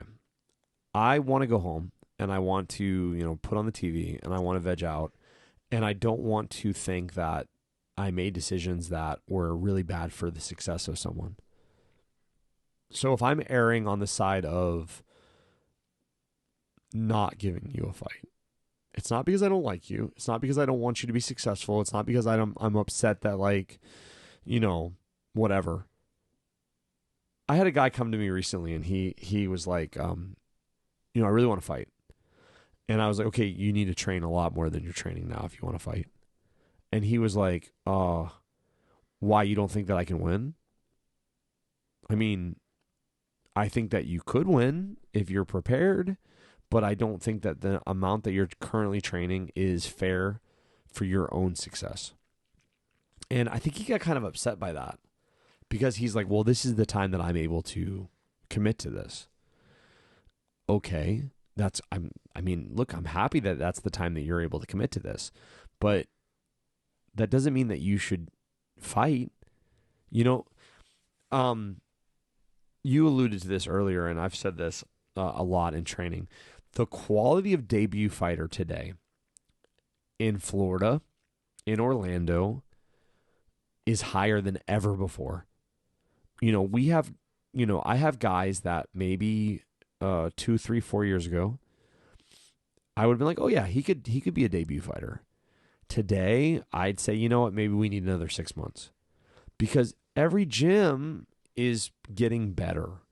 Even if I don't like them, as a gym, I see that they are churning out more athletic, better, faster, stronger fighters. So maybe 5 years ago, you could train 3 days a week and do a debut fight. I don't know that you can train 3 days a week anymore and do a debut fight. I don't think that you're not going to be successful. And if you do win, which is awesome, great, thank you, happy for you, you were still limiting your potential because maybe you should have won much better, or maybe you could have taken a lot less damage. And this is a sport where damage counts. And I mean that more than just in the fight. I mean, like, look, dude, CTE is real. And if you take a ton of damage in every one of your fights, and, 16, 17, 20 years later, you have trouble remembering things. I mean, that is a harsh truth in our industry. Look, same way. Listen, I don't want to poo-poo wrestling right now. There's a couple of things in wrestling that we know are not, just in our industry, we know are not super good. One, there are a lot of concussions in wrestling. I don't know why that is. I don't know enough about wrestling to even answer that question.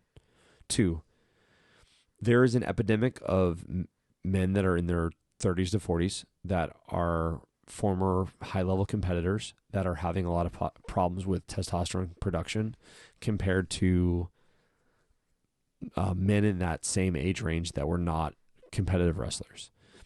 Why?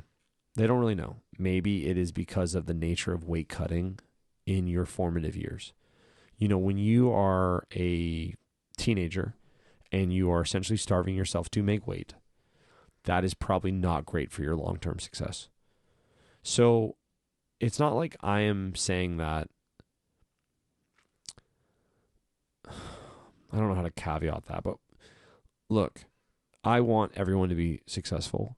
And look, there's a study in the 1970s. There was a very famous study in the 1970s that, they asked competitive runners, if we could give you a pill that would lead you to win the Olympics this year, but you died in 5 years, would you take it? And I think 90% of people said yes. So when you're a coach, really, what do you have to do? You have to be the one that's saying no. I want you to be successful, but I can't let you do things that are going to be detrimental to your success. And maybe if you train for 3 years, maybe if you train for 3 days a week, you can win your debut fight. But I think you're limiting your success from day one. And people get upset with me about that. And I'll tell you another thing while we're on that subject. How long have you been training Muay Thai now? A little over 2 months now. 2 months. You did a PKB tournament pretty early on. 3 weeks in. Yeah, 3 weeks in. And I essentially allowed you to do that for two reasons. One, PKB is considered a technical sparring, no hard shots. So you should not be, in theory, you should not be in a lot of danger. One. Two, you have a lot of competitive experience when it comes to wrestling. So you've been involved in a competitive environment. So I felt like going in, you understood kind of the dangers and what you were getting yourself into. But I have made the mistake before of letting people get involved in stuff that they didn't fully understand what they were getting involved in. And what I mean by that is some guy comes in the gym and he trains Muay Thai, let's say for 6 months, and he's getting pretty good. He's getting there, and I'm thinking oh, maybe this guy could debut fight. And then he says to me man, I'd really like to do a fight. And I'm like, you know what? I agree. I think that you're there. Let's schedule you a fight. So I get with a promoter, I match make him, he goes in, he fights. And then, win or lose, it occurs to me that this guy that just competed at this venue had never seen a fight in real life. Like literally, they had never seen a real fight. Maybe they had watched the UFC, which is not what you're seeing at like, your local gymnasium. And they had no idea what the environment was going to feel like, smell like, look like. They went in there with no understanding of really what they were even agreeing to. But that was a mistake for me, right? Because to me, if you say, hey, I want to fight, now I should say, well, there's a fight coming up. Why don't you go and watch? We have a few people fighting on the show. See if it's something that you want to do, so that when you decide that you want to fight, at least you know what the venue looks like, and you understand that, fighting locally is not fighting in the UFC. Those are two very different things. And with all that being said, the harshest truth of this industry is that you've been training for like 2 months. If next month you decided this was not for you and you gave up, it's still my career, right? Like, so if you do a competition and you make a fool of yourself and you said, this isn't for me anymore, that's probably not going to carry along with you. No one's going to think about that. No one's going to talk about that. That's my career. That's going to stay with me forever. Yeah, it's a representation of something bigger than yourself. And Yes. I think athletes, as well as people in general, you have to realize that anytime you're representing yourself, you're representing everything that you stand for, any groups that you're associated with. And I learned that in college by joining a Greek organization, also known as a fraternity, that, hey, anything that I do is representative of 120 other guys. If I make an ass of myself at a bar, everyone's going to think this organization is a bunch of drunk assholes. If I do great things in the community, on the other hand, they will assume that this organization is composed of a bunch of guys that do great things in the community. But it only takes one guy to hurt your reputation. So as a coach, there is risk to allowing guys to compete under you. This is something I say all the time. You represent me. When you have a shirt that says combat theory on, and you go to a bar and you make an a-hole of yourself, that's me. You're representing me. And we're not even qualifying how you have that t-shirt, right? I remember there was, and this is maybe a touchy subject, but there was an incident where a guy had committed a pretty serious crime, and he had a sticker from a particular, MMA gym on his car. And there was a lot of discussion in the community of, hey, is this guy trained there? Is this the kind of people that are coming out of that gym? And it turned out that he had never, ever trained at that place. He had just gotten a sticker, like secondhand from someone, and stuck it on his car. But it was an ongoing discussion. And that's the thing about, me as a coach. I don't have any children. But also I have like 100 children, because I'm responsible for all of these people. I recently had one of my athletes tell me that I was like the only father figure he ever had in his life. So I promptly yelled at him and made him feel bad, just so he'd know what it was like to have a father like the rest of us. Yeah. But no, I mean, in seriousness, like, I'm not trying to sound that I am more important than I am, because to be honest with you, I'm generally not that important. But what I'm saying is that for me, coaching is like being a pastor or being a priest or being a therapist, where people are coming to you and you should be doing everything you can to make them successful and make them better and turn them into a person that represents you in the world. Because at the end of the day, I have a team, but really what I'm trying to do is I'm trying to build a team of people that I want to live around. I'm trying to build the kind of people that I want to have as neighbors. And I also know two things. One, the vast majority of people that train with me will not train with me their entire lives. They'll probably train with me for less than 6 months. So I need to have a lasting, permanent effect on them in 6 months. I also know, and this is maybe controversial, because we are taught a lot that words, sticks and stones can break my bones, but words can never hurt me. I also know that words are actually incredibly powerful, And then I could say something to someone and it'll stick with them for their entire life. And often it's not the thing that I think is supposed to stick with them. So I'll have people come back to me and be like, hey, do you remember this thing that you said? And I'll be like, I mean, loosely, that sounds like something I would say. And they're like, yeah, man, I remember when you said that and it stuck with me like for years. And I'm like, wow, wow, okay. And likewise, if I say something stupid or I say something that, unintentionally hurts someone's feelings, man, it still hurts them. I think that's one of the things that, like, as a coach, that is a very, like, sacred duty. And I'll be honest with you, I get pretty hot when I think that a coach is taking advantage of their job. It's a big responsibility because so many lives are counting on you to do right by them. Yeah, and also, I mean, this is probably an entire conversation that we could have. In my industry, there's a lot of scumbags and con artists that are claiming that they're coaches. And I don't know 100% why that is, but there's a lot of people that are in my industry that are like, I'll give you an example. I fundamentally believe that as a coach, you should not be dating in your student pool. Now, if you're coaching like middle school, you're like, duh, yeah, of course. I coach primarily adults. I feel like I should not be trying to date my students, even though the vast majority of my students are all in their 20s or 30s. I think that it is a weird relationship where you are this person that they look up to, that they sometimes idolize, which they should not. I'm not your God. As much as I joke around about, whatever and always being right and being omnipotent. Coach Paul is always right. I am always right. I think that's important to understand. I am not.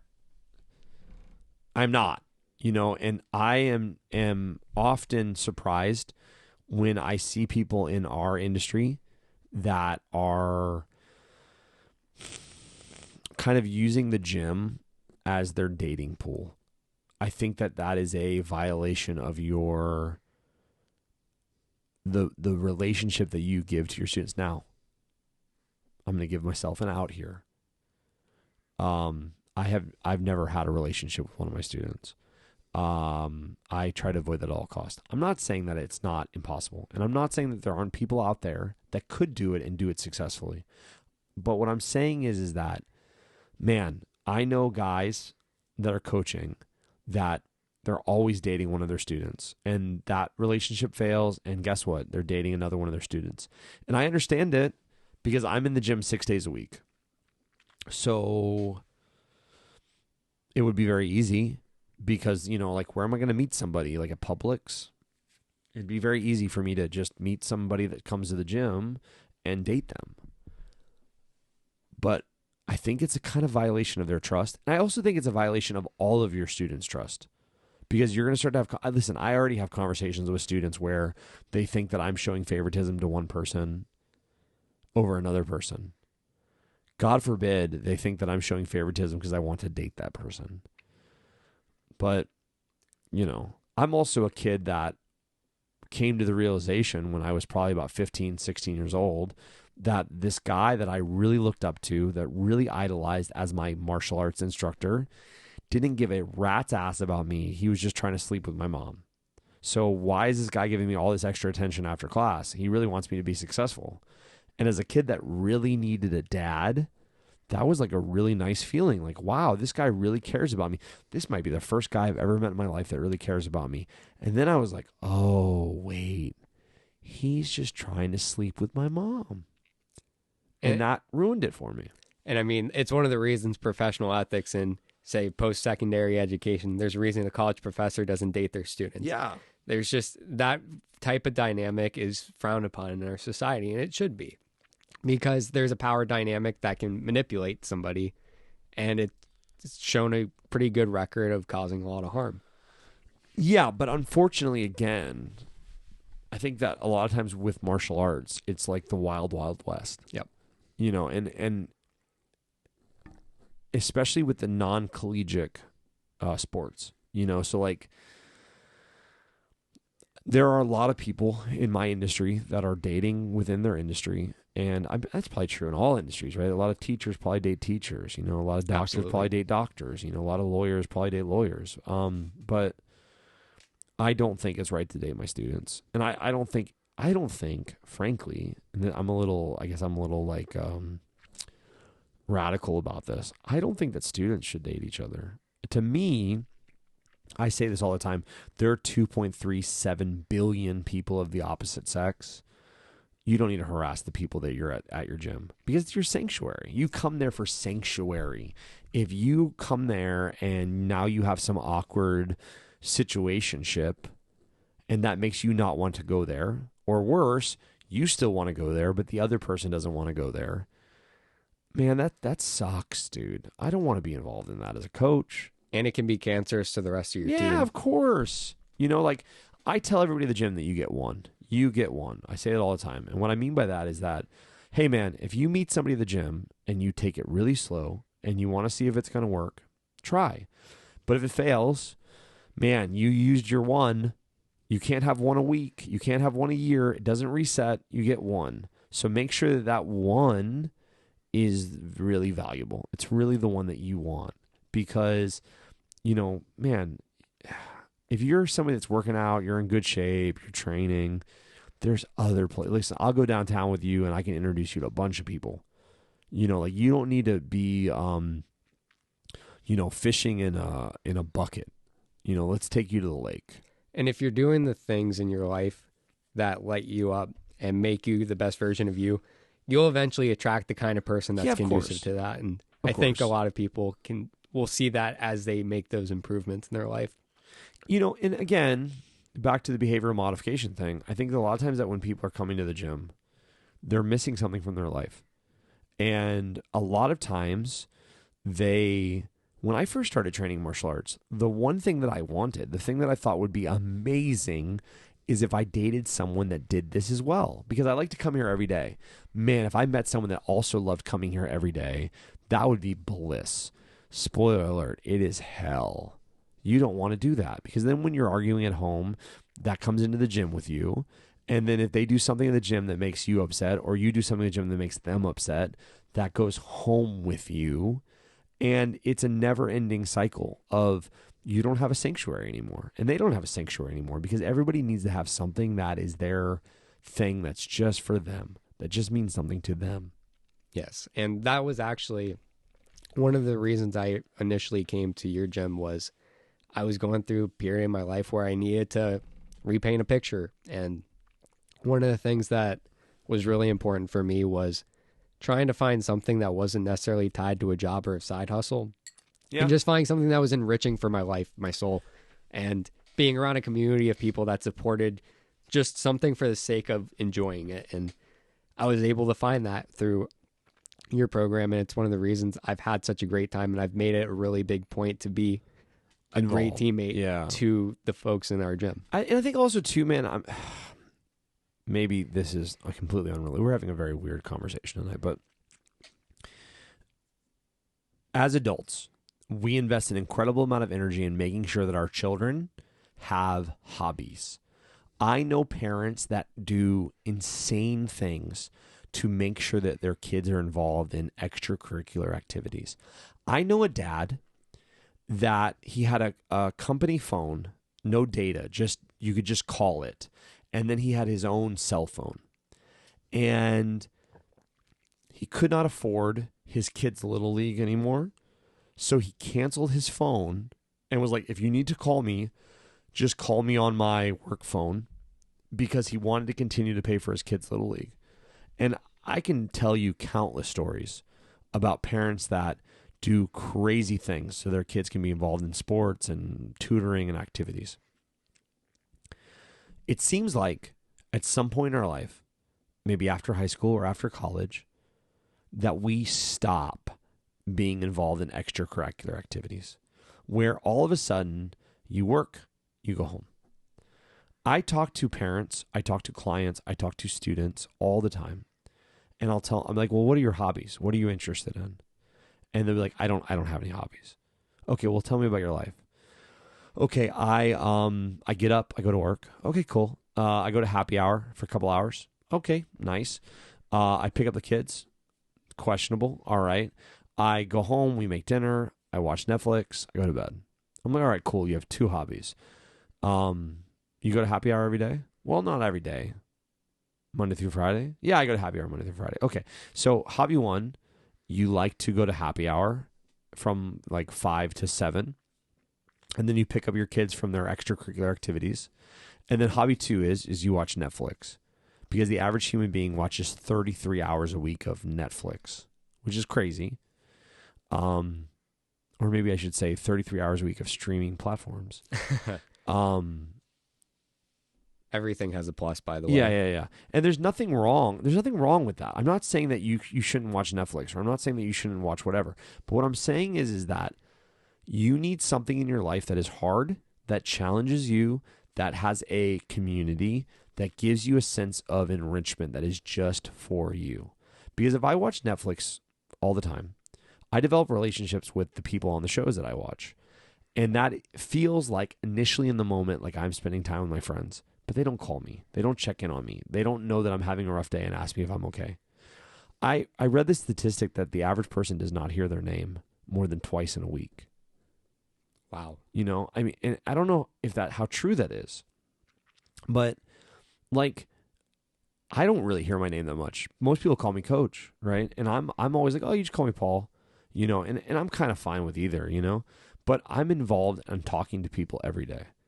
But the average person that works in now especially, some type of work from home kind of remote job and watches Netflix and has a cat or a dog probably do not hear their name quite often. That's like rough, man.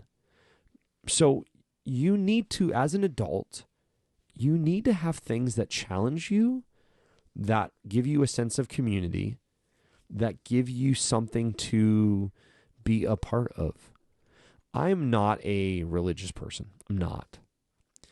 But there was something very beneficial for our society when they went to church on Sundays, because you were spending time with the same people every week, and maybe once throughout the week you got together, and we have moved away from that even. So the average person has nothing in their life that pushes them to be better, nothing in their life that is telling them to keep pushing forward. No one in their life that's asking them like the hard questions. I think one of the things that I see a lot in my gym with me is when people come in that have never really been involved in sports and I'm coaching them, they don't understand that coaching is not always me telling you how great you are. Often, coaching is not me telling you how great you are. And listen, I try to be not at all toxic. I try not to ever insult people. I try my hardest not to use harsh language. I don't ever come down on people in a like aggressive manner. I try not to. And I have had coaches that were incredibly toxic. You know, I've had, like, when I was in sports, you know, in high school and in middle school, that were like borderline abusive. I have a coach from the 3rd grade that I am wondering why no parent murdered him. Well, I'm like, wow, that guy was a dick. You know, like, no one said anything to him.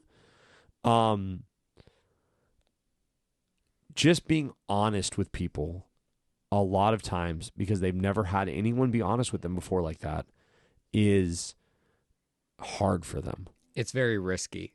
Yeah. Because they don't know if they can trust this person enough to be honest. And it's weird because being honest creates trust. Even with that honesty saying, hey, I didn't handle this situation correctly, or hey, you know, you're not where you need to be, but you can be if you do X, Y, Z to get there. One of the things as a coach that I picked up maybe the last year, I like to watch, like I said, I like continuing education. And I think that continuing education for me, for my industry, is a lot of different things.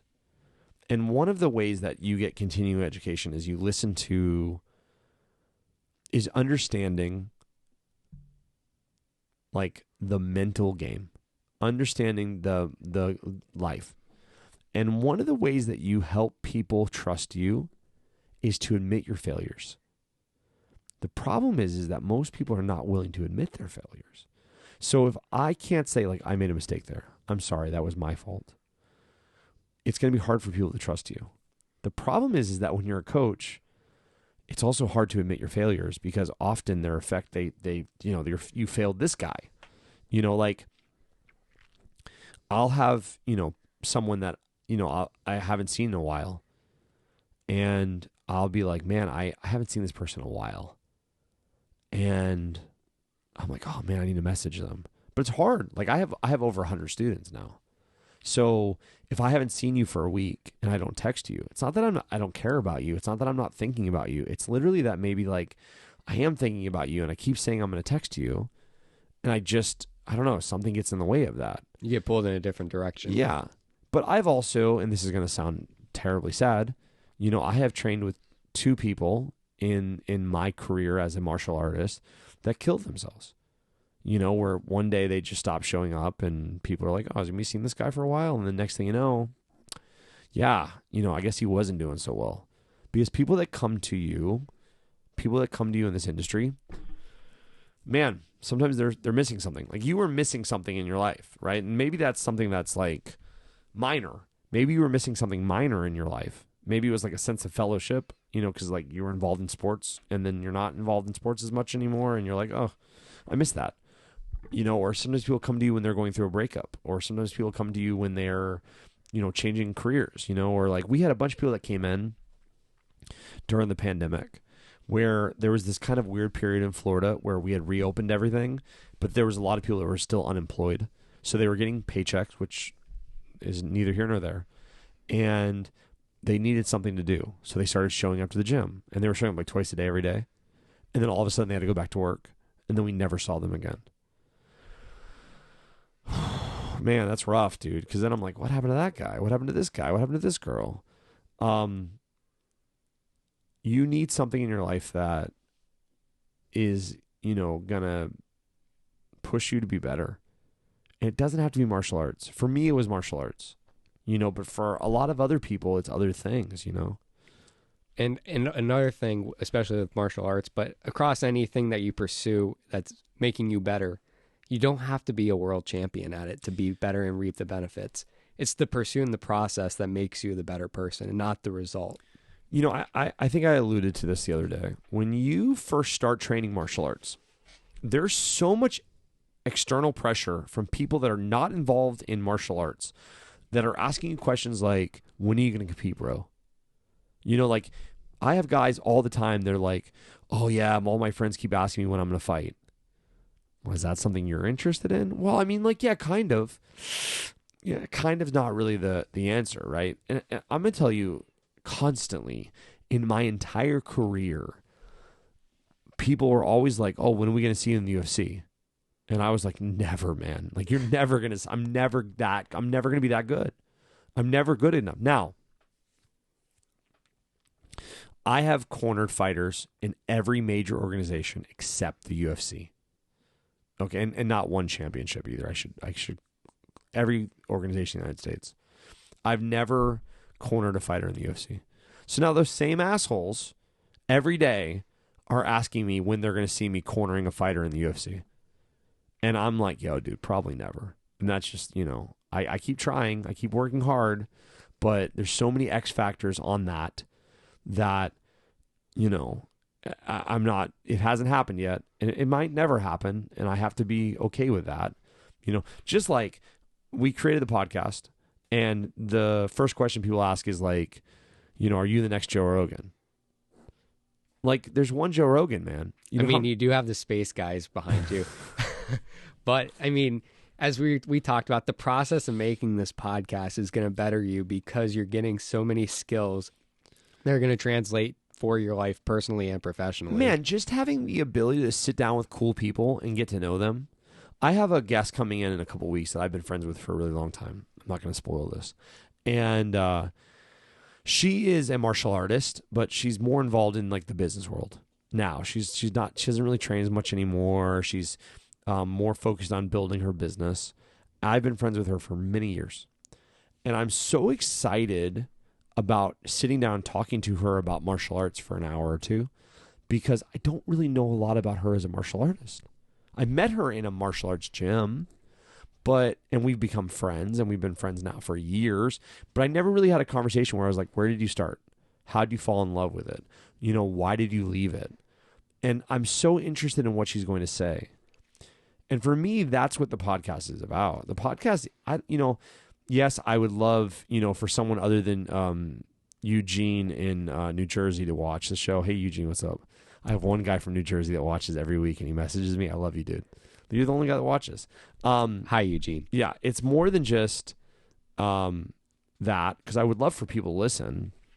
But man, dude, the other day I was having this conversation where I was thinking, like, dude, if no one ever listens, the conversations are still super valuable. And the truth of the matter is these conversations that I'm having right now, like, the thing that makes Joe Rogan's podcast really interesting is that Joe Rogan has these people that are kind of like not the normal people that you'd see get interviewed. Like you have some expert on DMT come in and talk about it for 2 hours, right? Like, I'm not super interested in DMT, but like, oh, I've never heard about this before. Tell me more, The conversations that I want to have on this podcast are the conversations that martial artists maybe sometimes have, but you never hear. You never sit down with someone that has just been training for 2 months and have a conversation with them about, like, hey, what am I doing really well? What am I doing really badly? Where do you think we need improvement? Where do you think that we don't? Those are the conversations that have made me a much better coach over the last couple of years. And I think that's the thing that people don't understand. Like, we were doing this, like, I go on a lot of hiking. I do a lot of hiking in my personal life. And I will go and hike like minimum 7 miles. I've done like 15 miles a lot. And I will go with usually one person, and people get upset about this because I don't want to go with multiple people. I want to go with one person, and I want to have a conversation with them for like 6 hours. And I know that sounds crazy, you know what I mean? But like, the first hour, it's so very topical and so very polite. And so, like, this is the things that we normally talk about in life. And then hour 2, they start to tell you stuff that, like, maybe they've never told anybody before, right? And I'm going to be honest with you, as a coach, some of those conversations have made me a fundamentally better coach, where people were like, 3 hours in, hey, I think we're lost. By the way, when you teach so-and-so, I don't like the fact that you say this. Really? Why? I don't think it relates to what you think it relates to. Okay. What should I say instead? You should say this.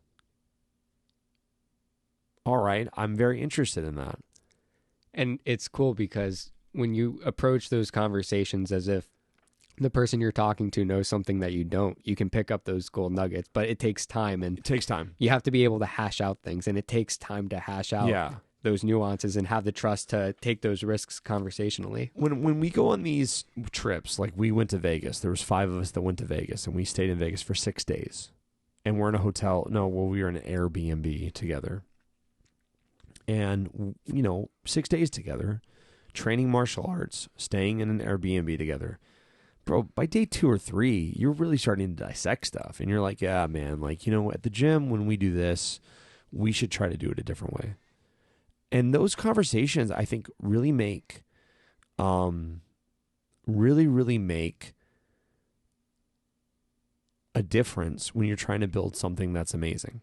I read an article about Mark Zuckerberg, and when he was interviewing executives for Facebook, he would go on a hike with them, and he would just kind of interview them through the hike, and he felt like it kind of like got them out of that interview mode and more into like a conversational mode. And, we all know Mark Zuckerberg's actually an android. So have you seen that guy drink water? Of course. That to me is like, I think the best conversations is when you're just kind of talking about a lot of stuff and you're having a free form conversation. So yeah, I don't know, to wrap this, conversation up, I hope I really do hope that people listen to it and they get something of value from it and they take something away from it. But maybe at the end of the day, the value of the podcast for me is the conversation. And just because we have some headphones on and a microphone on, it legitimizes that conversation where I can say, hey, come over to my house and talk to me for 2 hours. But that to me is the value. In the same way that when I created the YouTube channel, the value of the YouTube channel was not me being famous. I didn't want to be famous. What I wanted to do was to figure out a way to get information out to my own students where they were having trouble with the technique. And I learn a lot from YouTube. I especially when it comes to, I hate to say this, college. If I had known how much when I would be in college that I would just be watching YouTube videos, that I probably wouldn't have paid all that money for college. But I created the YouTube channel because I wanted to be able to say to my students, hey, you know what? I would say, hey, go watch this video on how to wrap your hands. And then I would try to find a video that resembled the way that I liked hands wrapped. And then finally I was like, you know what? Screw it. I'm just going to make a video where I show people how I want hands to be wrapped. And that was for my students. I don't care if anybody else watches them, And now we have some videos that have like a lot of views. But I mean, at the end of the day, really all I care about is that my students, my team is world class. And for me to do that, I have to figure out a way to give out information. And I think this is a great way to do that, as well as the videos. And I think when people look back and they see these conversations that we've had and you've had with others on the podcast, as well as just the experiences that they have, that's how they're going to remember you as a coach. They're going to remember you through these different memories and moments. Yeah. Some of which will be captured forever. Some of which are fleeting only through memory. Well, like, I had a student that trained with me for 6 months. Lives in Russia. Okay. And he trained with me for 6 months, within 6 months, became a really integral part of our culture and was like really involved in the gym, and then was like, hey man, I got to go home for a bit because of my visa. And then I'm going to come back and I'm going to train for another 6 months.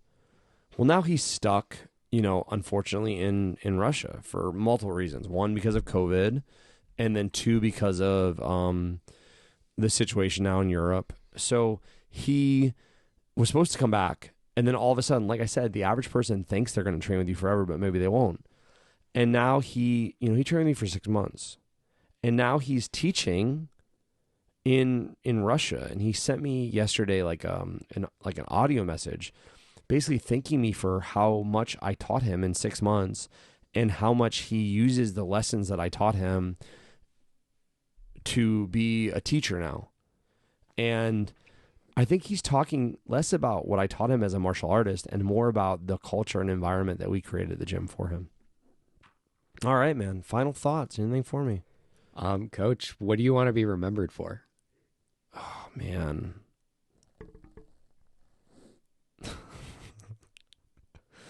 Man, what do I want to be remembered for? To be very honest with you, I think I said this to somebody a long time ago. I'm probably not going to have kids.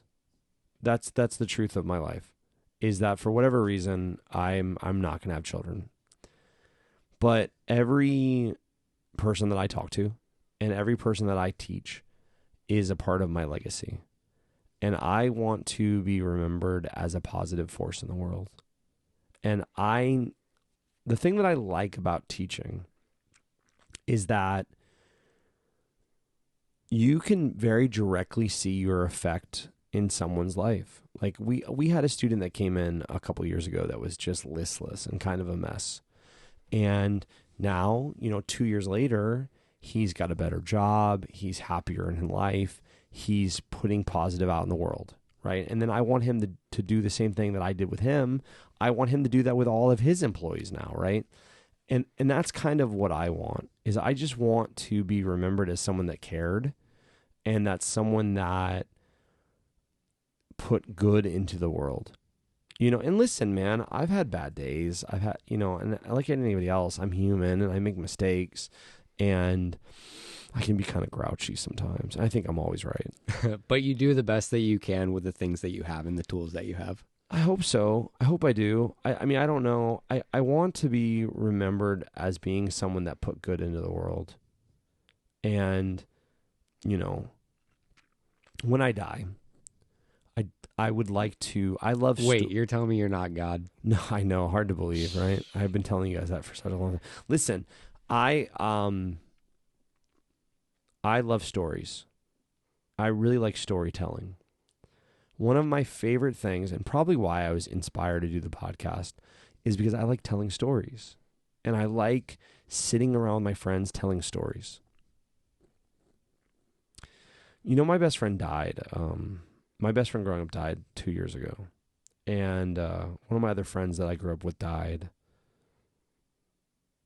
Life is short, you know, and I've been to too many funerals already. And I've been to the funeral of a student. When I die, I hopefully not for many, many, many years, but I want to be, I want everyone that I had an effect on their life. I want them to get together somewhere, and I want them to sit around, and I want them to tell the funniest story that involved me. I don't want them to sit and cry and be upset and you know, like, say all these things, and I don't want to have this, like, depressing funeral. I want people to sit in a room and be like, yo, do you remember when Paul did this thing? Or, hey, do you remember this time that we all got pulled over and Paul did this? Or, you know, do you remember that stupid podcast that he was doing that, you know, he had to force his friends to come on and do, you know? Those are the things that I want, man. You know, and again, like I said earlier, I'm profoundly affected by the fact that people will hang on to things that you say that you have no intent on, like, I didn't say that and think that you'd remember it for 10 years. But it's true, man. Somebody says something to you, I can point out 7 or 8 things that people said to me in my life that it was probably a throwaway comment. It probably meant very little to them. They probably do not remember it today, but it stuck with me my whole life. And I hope that generally I'm putting out things that are going to have positive effects on people's lives.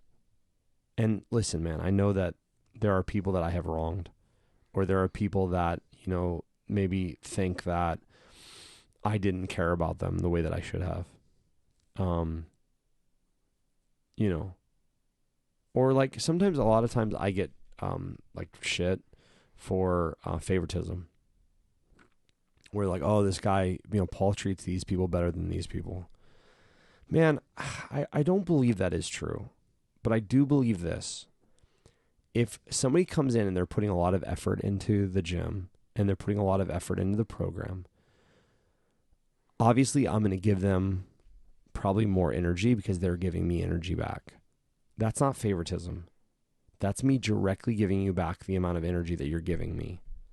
But that's hard. You know, I had a professor in college, Dr. Tom, that said most people live unexamined lives. And because it's very easy for us to look, you know, at other people's lives and say what they're doing wrong. I try to examine my life and look back on the things that I've done and things that I've said and be honest and open with myself about those things. And I think that to be successful, you have to kind of inventory yourself. And it can't just be January 1st of every year. It's got to be a continuing thing. Listen, I love New Year's resolutions because I think it does give you an opportunity to like be honest and reevaluate. But yeah, man, you know, I think that every month you should sit down and with yourself and be like, oh, this was good. This was bad. You know, what did I accomplish? What didn't I accomplish? All right, Alex. Thank you so much for coming on to the Combat Theory Presents podcast. This very bare bones, none of our cool people here. For those listening, guys, Sammy Ryan is having other commitments right now, but hopefully she'll be back next week. Robert Spazzy Mangillo will be returning soon as well.